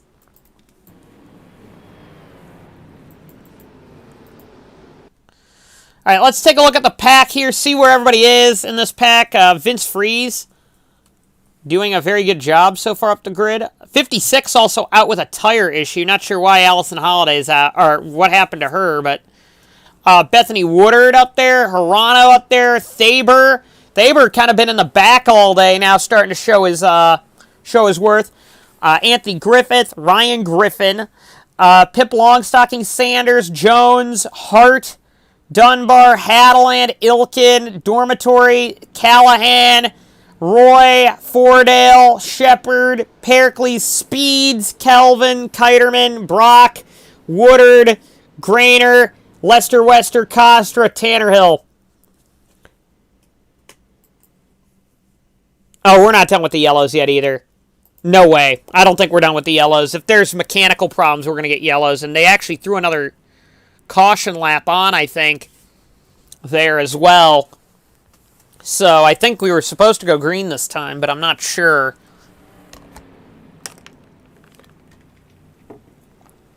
And we still have 30 to go. I'm hoping we get a little bit of a green flag run here to end this, because I don't want to be here all day watching this event. I mean, I love it, but not all day. Right now, we'd be done with this race if this were a normal ARCSOA race. So this is where the endurance kicks in. We're entering uncharted territory now. And maybe this is a good example of why we don't do a 400-miler. Just saying, but I know there's been push to make this race a 400-miler to make it a little bit more endurance than it's been in the past, but I mean, Road Atlanta, I believe, is 200 miles. I think that's 78 laps around Road Atlanta, which that can be a bit of a showing as well there. I believe the 62 did just only take a take fuel there. So he jumped in front of a lot of cars there. So watch the 62. I think he might fall back pretty quick because he has been nowhere all day, I think. 62, yeah, 36th fastest car on the track. Where's Evan Byrne on that list in the 00? 00 is the 40th fastest car on the track. So this could be interesting seeing him up here, seeing those two cars this high up the grid. I mean, Lamas blasted off pit road as well, so no, the 700 is going to stay at Auto Club. In this world, the track is not being reconfigured. It used to do a rotation, but it used to do a rotation, and I thought about doing a rotation with it, but really no track race is as good as Fontana, to be honest with you. I like Fontana too much for that. Evan Byrne now. What's Lamas going to do with Byrne is a good question now. Car comes down pit road. Pace car does.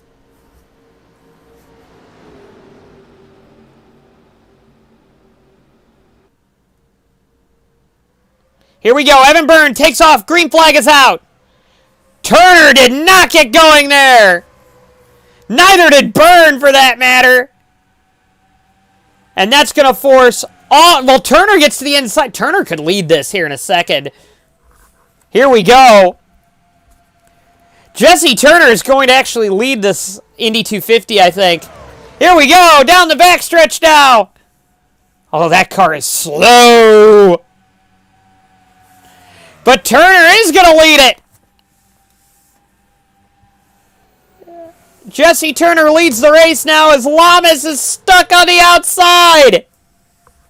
This is the first real challenge to Lamas' race so far today. Can Lamas slide down in front of Griffith there? Oh, that's a close move there. I think Griffith is still in there. And you can bet Griffith isn't going to give it up. Oh, there's contact. Longstocking's looking low now. Oh, you can see the desperation with Cody Lamas trying to get to the inside there. We got three wide in front of Lamas, around Lamas. Lamas is on the outside. We got a car out. Perkins is around. Big hit for Sean Perkins on the inside there. And all the debris is on the inside, so I think they're going to stay green here. Woodard's in the lead now with Hirano in second. Is that going to be a yellow? Yes, and Perkins is driving away. Give the flagman a shot of adrenaline here. I think that might be a yellow. Whoops.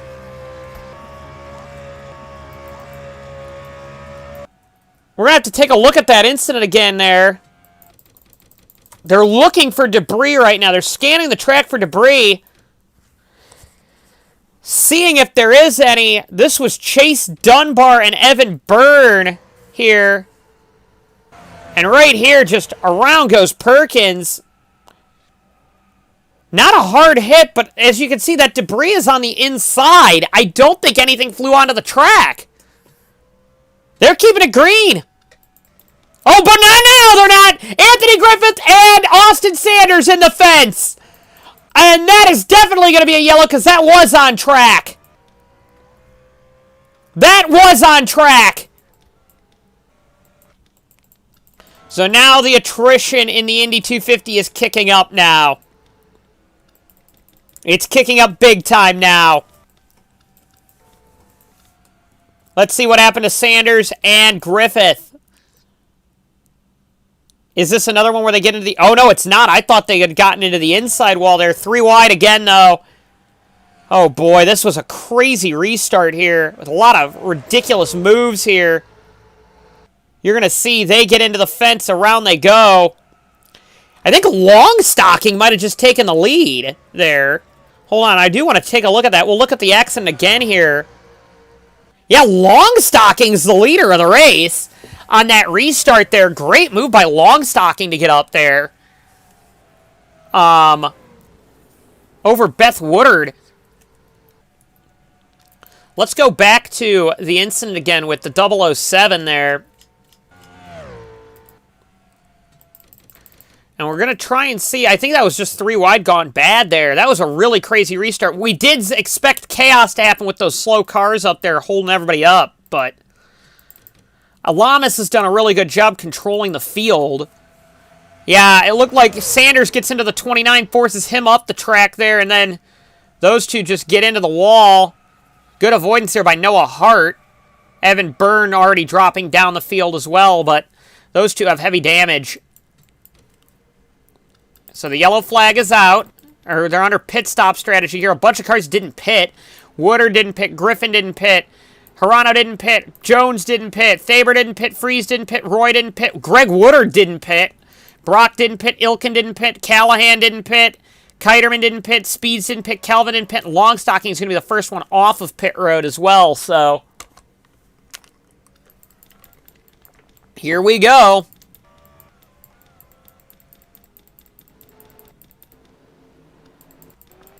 And they can actually clean up the debris from that incident. Yeah. So that was a very, very scary incident there for a bit.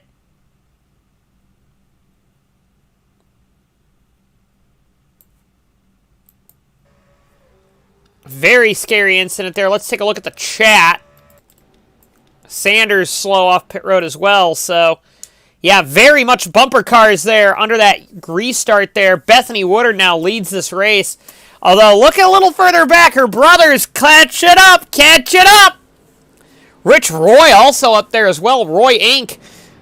Somebody had put a little bit on them to do strong. Remember, Lou Grainer was up front early on. Now he's a lap down, but... Or was it? No, he's not a lap down anymore. He got his lap back from all that. In fact, all of the lap cars got their laps back. So Tannerhill, Costra, Grainer, and Lester Wester all got their laps back after that. So everybody is back on the lap, is back on the lead lap. Yes, every car that is still running is back on the lead lap. And again, a lot of the faster cars have pitted. Namely, Cody Lamas, who is all the way down in, we'll see here once it updates where he's running. Cody Lamas had a slow stop. He is down in 17th position right now. Lowest Lamas has been all day. He had a really poor restart there. And with it coming this late, that's going to be critical. It's going to be critical that he claws his way through this field. The damage on Hirano's cars isn't hampering him either. I'm going to take a break here. And we will do a little commercial break here.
As we are coming to take the one to go, I'm going to take a look at the chat. Any commentary right now?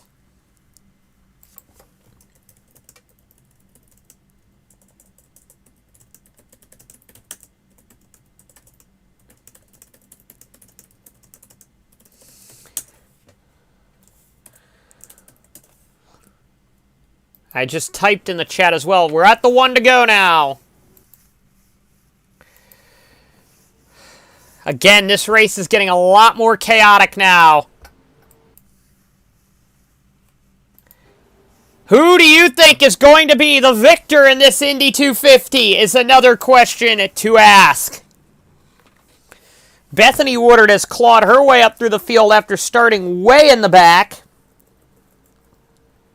Still, the 84 is the fastest car on the track, and even though the 84 has been out since like lap 10,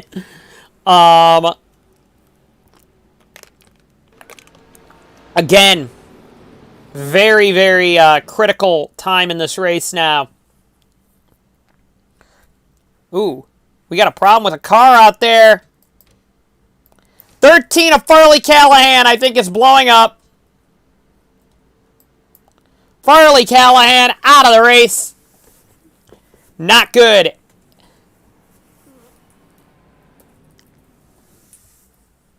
Midway through it, though, cautions breed cautions, it appears, and now... But now there's no lap car shenanigans anymore, so this should be interesting.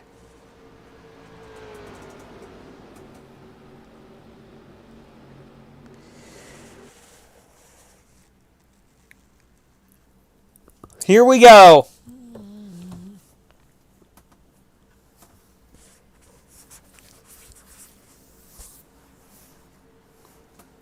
Beth Woodard, Ryan Griffin, Takumi Hirano, Bobby Jones, Tyler Thaber, Vince Freeze, Rich Roy, and Greg Woodard. Followed by Brock and Ilkin. Top 10, none of them... Brock might have a Road Atlanta victory, but other than that, none of them have any Triple Crown victories. Green is out, and away we go! Beth Woodard and Ryan Griffin get a great start over Hirano. Roy is starting to get going now with Greg Woodard further back in 8th. 7th and 8th are starting to go. They get underneath there. It's like we restarted this whole race all over again. Just now with 29 cars left in the race rather than 42. Down the back straightaway into turn 3. Greg Woodard stuck on the outside. He's going to drop back. Hadeland and Lamas and Freeze. That could have been bad. That is going to be bad. That's really bad. Lamas goes flying. That was a very vicious accident there. Oh my goodness!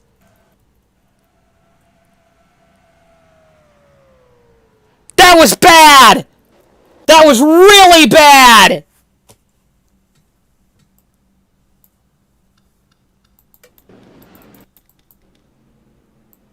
The field slows. Here on lap 76. We just passed the 3/4 mark of this race.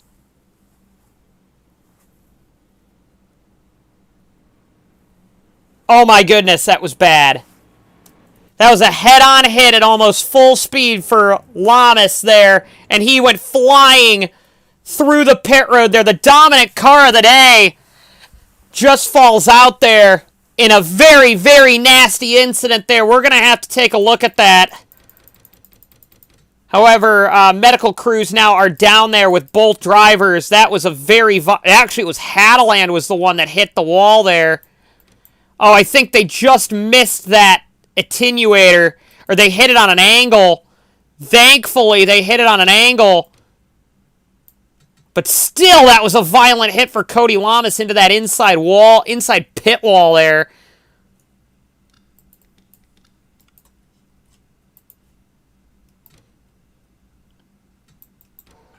Here it is at full speed.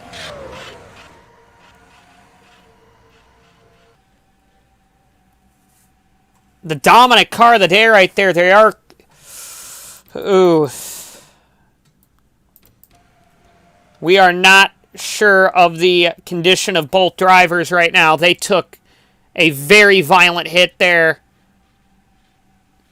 into that inside wall. And this is one of the big concerns with Indianapolis normally here. These hits can be very violent very quickly.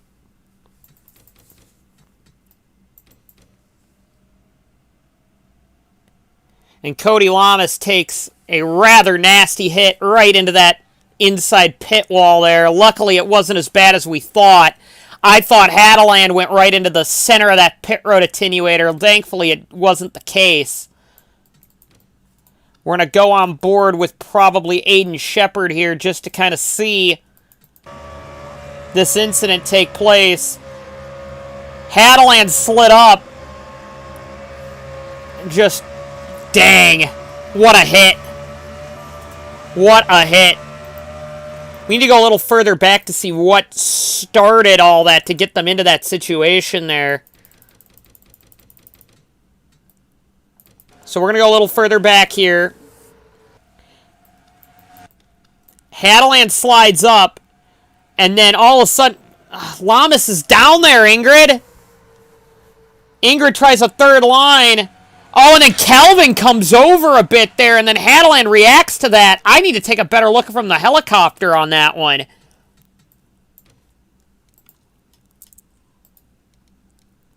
Because Kelvin had something to do with that, I think. Let me go into slow-mo. So Hadeland makes that middle line work, or tries to make the middle line work. Lamas could have backed out of that equally, too. Kelvin is then coming up on that car here, and oh, there's plenty of space there. Oh, I think Freeze came down a bit there, and that's what caused that whole incident, was Freeze coming down on Hadeland there. Oh, that's a big hit. That's a big hit. Both drivers are currently being loaded into different ambulances and taken straight to the hospital. We're unsure of the intent of the injury there. But, yeah, that was a big wreck. That was a very big wreck. Right now, Rich Roy and Greg Woodard are leading. They must have not pitted. I'm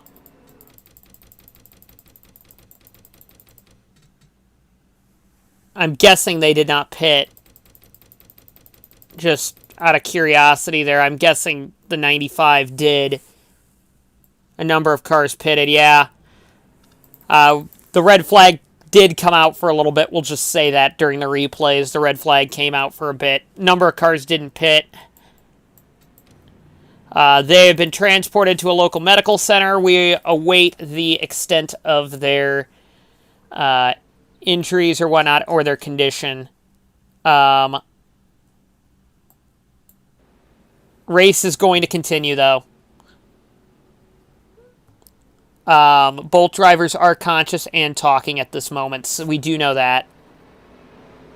I can announce also that Aiden Shepard is going to get the third Ford next year. Congratulations to him, but we are going to get back green again. That was a big wreck, though. But this is the Indy 250. We're not going to red it, or we're not going to end it. We did go red for a while, but here we go.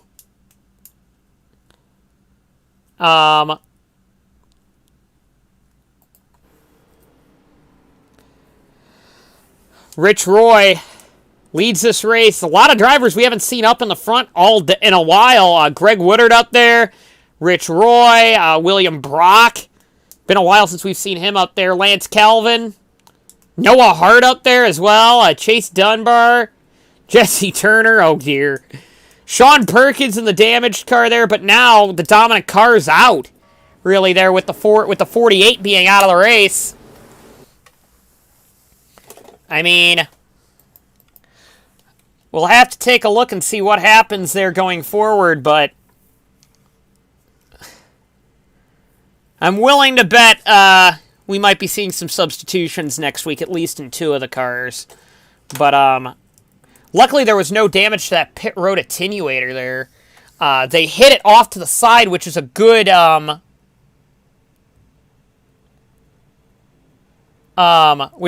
thing that they hit that side of that pit road attenuator and it fired them further into the pit road rather than hitting it dead on. That's always a good thing, but we've got 21 to go once we go back green. Rich Roy leads it.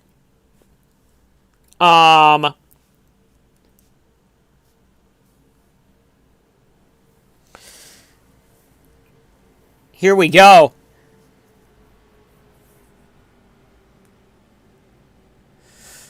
Down we go to the green flag. Rich Roy. A lot of the excitement's kind of been drained out of this race, but hopefully we get some of it back in terms of good, hard, clean racing. Green flag is out and away we go. Great start there by Rich Roy over Greg Woodard, but Woodard, remember, he was a dominant car early on, and now he's back at the front of the field after some really slow pit stop work. Can these cars make it to the end is another question. You've now got the MDRs up there. Kiterman's been up there all day, but now he's got a teammate to work with him. Here comes Brock down low trying to work with Woodard, but Roy is holding him off. Down the back straightaway, Rich Roy continues to lead this Indy 250. And now they're trying to do some side drafting back there. Oh, Noah Hart now trying to get underneath Kelvin for a position now. Down the front straightaway, Rich Roy has a big lead now. There are a grand total of 27 cars left in this event now. The 16 being the last of them, or last scored. It was. Now Byrne is. So now, Anthony Griffith, of course, with damage. Aiden Shepard, not quick. Jesse Turner, very slow out there. Oh, we got a car on the fence. And that's the 27 around, and he's not going to get out of that one, okay? Jesse Turner, and it's Sean Perkins is in it. 3-car incident, and another yellow flag in this Indy 250. Oh, dear. So, again, another caution there towards the end of this event here. Rich Roy and William Brock side by side coming to the caution. It's going to be Roy, though. Let's see what happens here. Dylan Speeds isn't going to get out of that one, okay? Unfortunately for him, they tried 3 wide. Oh, Vince Freeze tries a very aggressive middle of the road line there. Vince Freeze, 2 wrecks in a row that I think were arguably his fault. And Speeds becomes the big loser in all that. Let's take a look again at this. Freeze tries this middle line here, and I don't necessarily know if I like this idea here.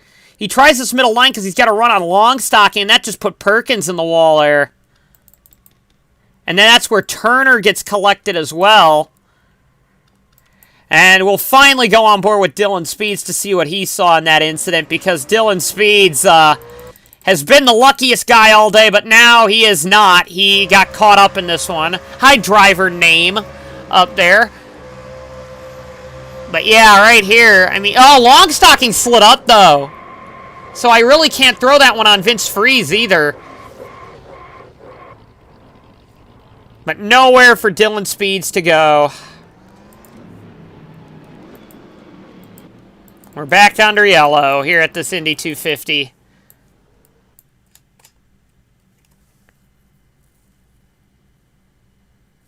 And we are now under... Yeah, Hadeland Sport will not be getting out of relegation this week, I will say. And now, what will happen on pit road? It would be nice to get a green flag run like we did earlier in this race, but it seems like the adrenaline is really kicking up. Noah Hart first one off pit road!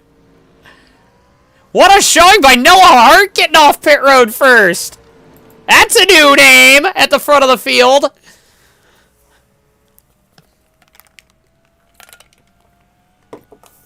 So here we go. Once again, we're at an hour 41 in this event.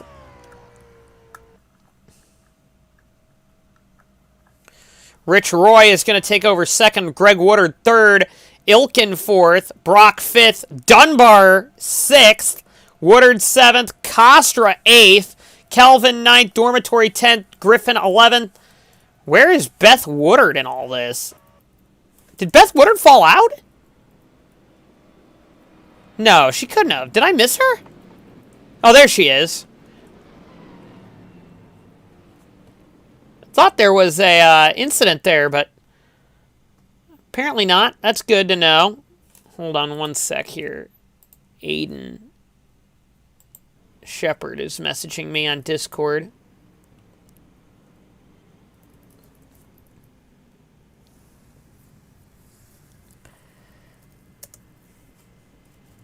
How are things going in the chat now?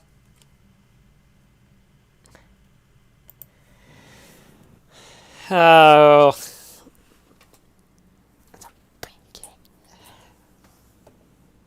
And Cody Lamas was on a championship hunt, too. And I don't think he's going to win it now.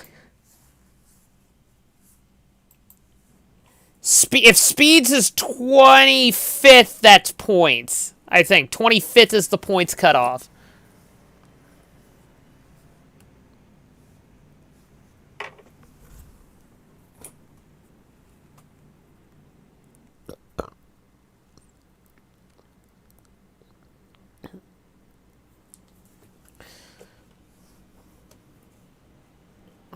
Ooh. So now, we're coming to 15 to go in this race once we go back green. And this race has been turned upside down now that all the fast cars are out.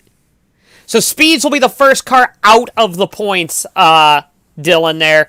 So Dylan Speeds will be the first car out of the points. So everybody, if you're still running, you got points. Congratulations to you.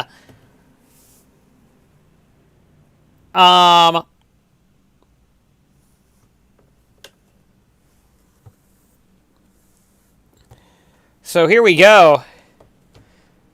So congrats, if you're running, if your driver's running, you got points.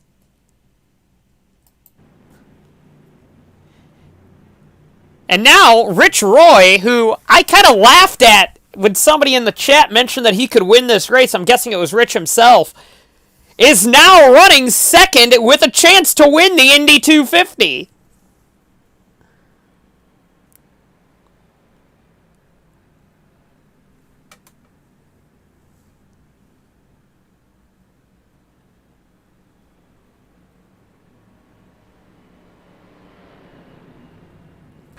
We're going to have one to go at the line before we go back green. Hopefully we can go the rest of the way now without a caution. We should be able to make it on fuel the rest of the way. It will be late into a tire run, though. This race has gotten very crashy very late.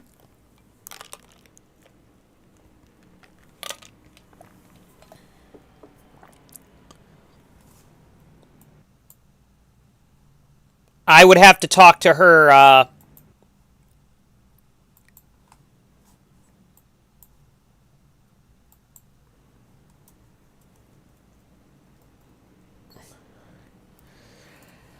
who would be in the 51? That's a good question. Both drivers are currently at the local hospital and going through some medical checks as we speak. Luckily, no other drivers being sent to the medical center. I think it's Methodist out here, isn't it? Indianapolis Methodist Medical Center. And they were transported in an ambulance. Thankfully, it wasn't life-flighted. So, Longstocking was leading earlier, actually, but pit stop cycle put Longstocking back in 13th. With only 15 to go here at Indianapolis.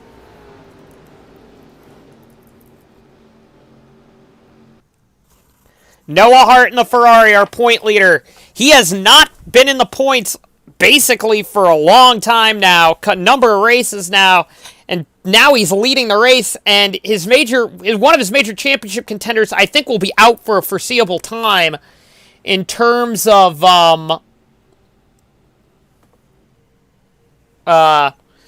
what we're guessing injuries, but I don't want to speculate on that. Noah Hart will lead the field back to the green here. And off we go. Hart gets a great restart. Roy does not. Neither does Brock, for that matter. And it looks like Woodard's going to try and make a move on Roy here, I think, trying to get going. And here they go. Hopefully that was the last caution we see of the day. Down towards turn number 1 they go once again here. Looks like Woodard's going to try and retake this win. Like we were hoping there earlier. Ooh, starting to lag a bit there. And Brock now is being held up by Woodard. Woodard did not get a good run off that corner there. And here they go down the front stretch once again here. Brock and Woodard now are trying to catch up to Roy and Hart leading this event. And there goes Brock blasting by Woodard. Like he's standing still there. Woodard's car is not what it once was at the start of this race before that little incident on pit road. Here comes Costra now up into this scene. And now Noah Hart and Rich Roy with William Brock now third. That's a battle that's going to get very interesting as we keep going. Oh, we got a yellow! Tyler Thaber is on smoking there. I'm guessing that was an incident maybe with Lester Wester there. And we had such a clean start to this race, and now it's, needless to say, not clean. But let's take a look at this incident here. Oh, yeah. Big incident. What was Perkins doing? Diving in there at 20 times the speed of what they should be going. Both the Tenayers and Lester Wester are involved. Perkins from like 20 miles away dives in. Yeah, that was pretty stupid. But all these cars will be getting points.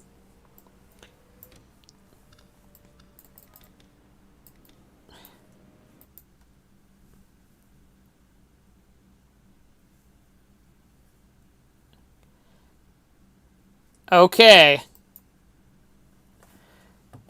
That one was a rather silly incident, I'm not going to lie. Remember, Reject of the Race voting award is coming up at the end of the race, so vote for who the Reject of the Indy 250 is going to be. Interestingly enough, they have locked Vince Freeze out of being voted for Reject of the Race, so that's kind of surprising there. But Vince Freeze cannot be reject of the race. Apparently, ARCSOA's fan division has locked him out for being considered it. Is Freeze still in the race? I think he still is. He just isn't near the front right now, because that car was fast earlier. And with 9 to go, really, it's going to be hard to catch back up.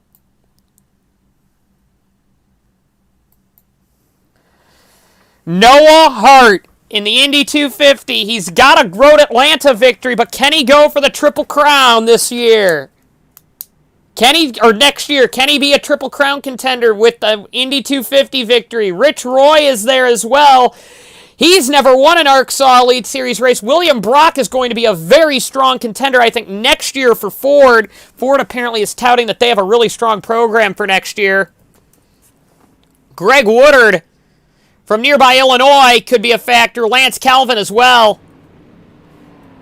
Calvin's been nowhere all day.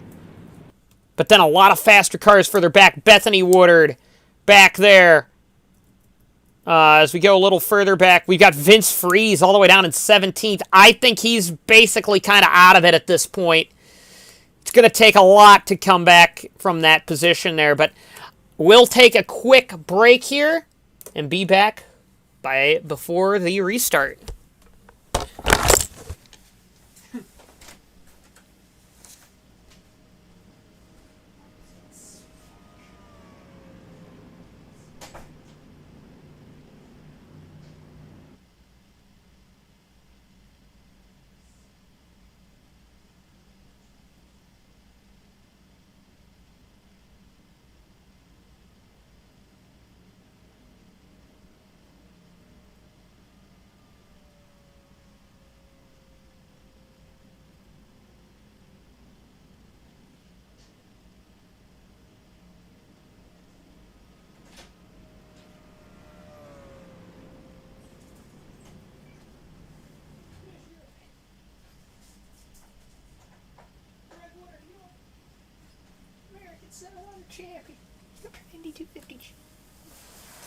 Alright, welcome back, everyone. We will be restarting, I believe, with 9 to go, maybe 10 to go in this event. Oops, didn't mean to bump that. Let's take a look at the chat. Yeah, the funny thing is this race has started off really clean for Indianapolis, and then it got really smashy towards the end. Right now, we have 23 cars still left in this event. And every one of these drivers still in this has been up in the top 5 at least once in this race. So, it's been incredibly competitive. Once Lamas fell out, Lamas was the dominant car of the day. But he, of course, if you're just coming in late, had a very violent accident with Ingrid Hadeland on lap 75, I want to say. Yeah, 75, 74, somewhere in there. Very violent accident. They're both at Methodist Medical Center getting checked out. Hopefully they'll come out okay. Noah Hart, our points leader, though, is 9 laps away from getting an Indy 250 victory, something he has never done in his long, illustrious career. One of the best drivers in ARCSOA Elite Series history, Noah Hart has been. And now he's close to getting that Indy 250 victory that he has always desired for. It's either been Indy 250 or the American 700. He has been close many times. Rich Roy, I think, is just ecstatic to be up there fighting in this pack. William Brock, a super speedway large track master, is up here going to be duking it out for the victory. Greg Woodard, winner a lot this year, but can he pull off an Indy 250 victory? None of these drivers, well, actually, Noah Hart, I shouldn't say that. Noah Hart has one of the Triple Crown. I believe he's got a Road Atlanta victory. He'd be getting his second notch in the Triple Crown. Then all he has to go for is the American 700. The crown jewel of ARCSOA, that is. Oh, Brock's got a problem! Oh, no, he's got a tire going down! Oh, William Brock! go green! How upsetting can that be for William Brock? Oh, no! No, no, no, that's bad! Brock's going to have to pit as they come back to the green.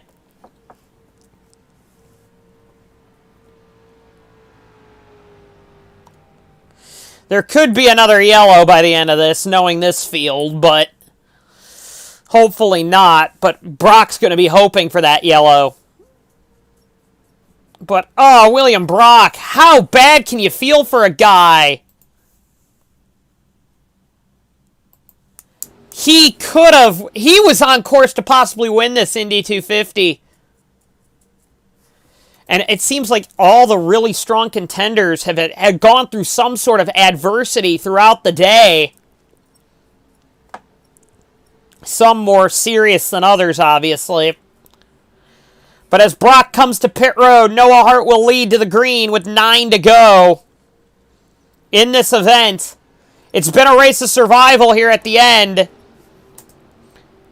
We're 4 minutes away from a 2-hour mark in this race. Green flag is out, and away we go. Ilkin did not get going there from 5th, or from 6th, so the top 5 gets going, or top 4 gets going now. From 5th, that was. So here we go.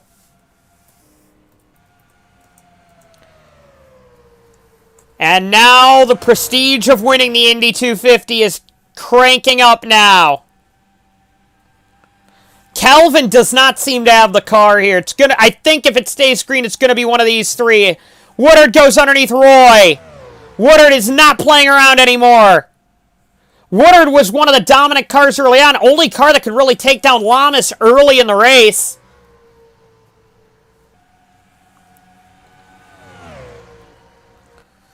Noah Hart now leads this Indy 250. Field's relatively well spread out. It looks like Ilkin's a little slow, but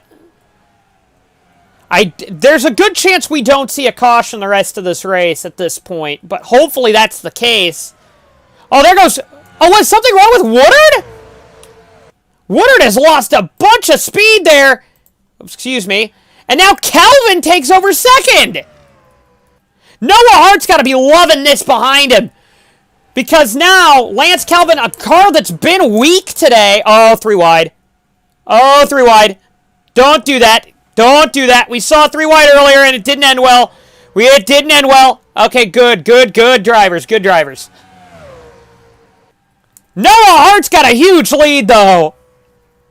It's a full second on Indianapolis. And there's not a lot of drafting help behind either. They're going to have to make a charge or else Noah Hart's going to easily walk into this event. But drafting does mean something around here. And Roy and Calvin are trying to go for their first ever ARCSOA Elite Series victories here in Indy. And now they're coming. They are coming. Noah Hart has got to do everything he can to run the best lines he can and hold these two off. Because they are reeling in Noah Hart. Woodard looks like he's not going to be a factor in this race. Lance Calvin, who's been in the back the entire day, has a shot at this Indy 250. Rich Roy, who's been kind of nowhere all day until the very last quarter of the race, has a shot at it now. Although he's losing the 28 now, as Longstocking's now going underneath the Lycoya of Woodard. A little further back, there is some pack racing now. If there's a yellow, we might not finish this event. There will be the lap car of Brock to deal with. Costra now is going underneath Woodard, but not going to make it work. And now Calvin has virtually caught Noah Hart. Lance Calvin. And way around the corner. Man, Hart can sail that car into through the corners. Better than most.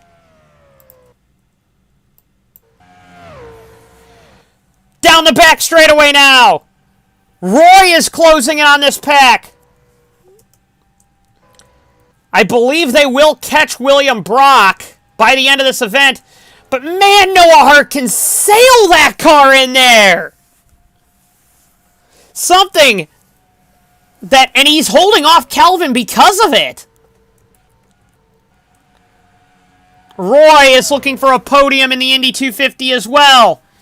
4 laps to go in the Indy 250. This is the second most prestigious race in the entire series, and Noah Hart is on course to possibly win it. However, Calvin got a much better turn one there.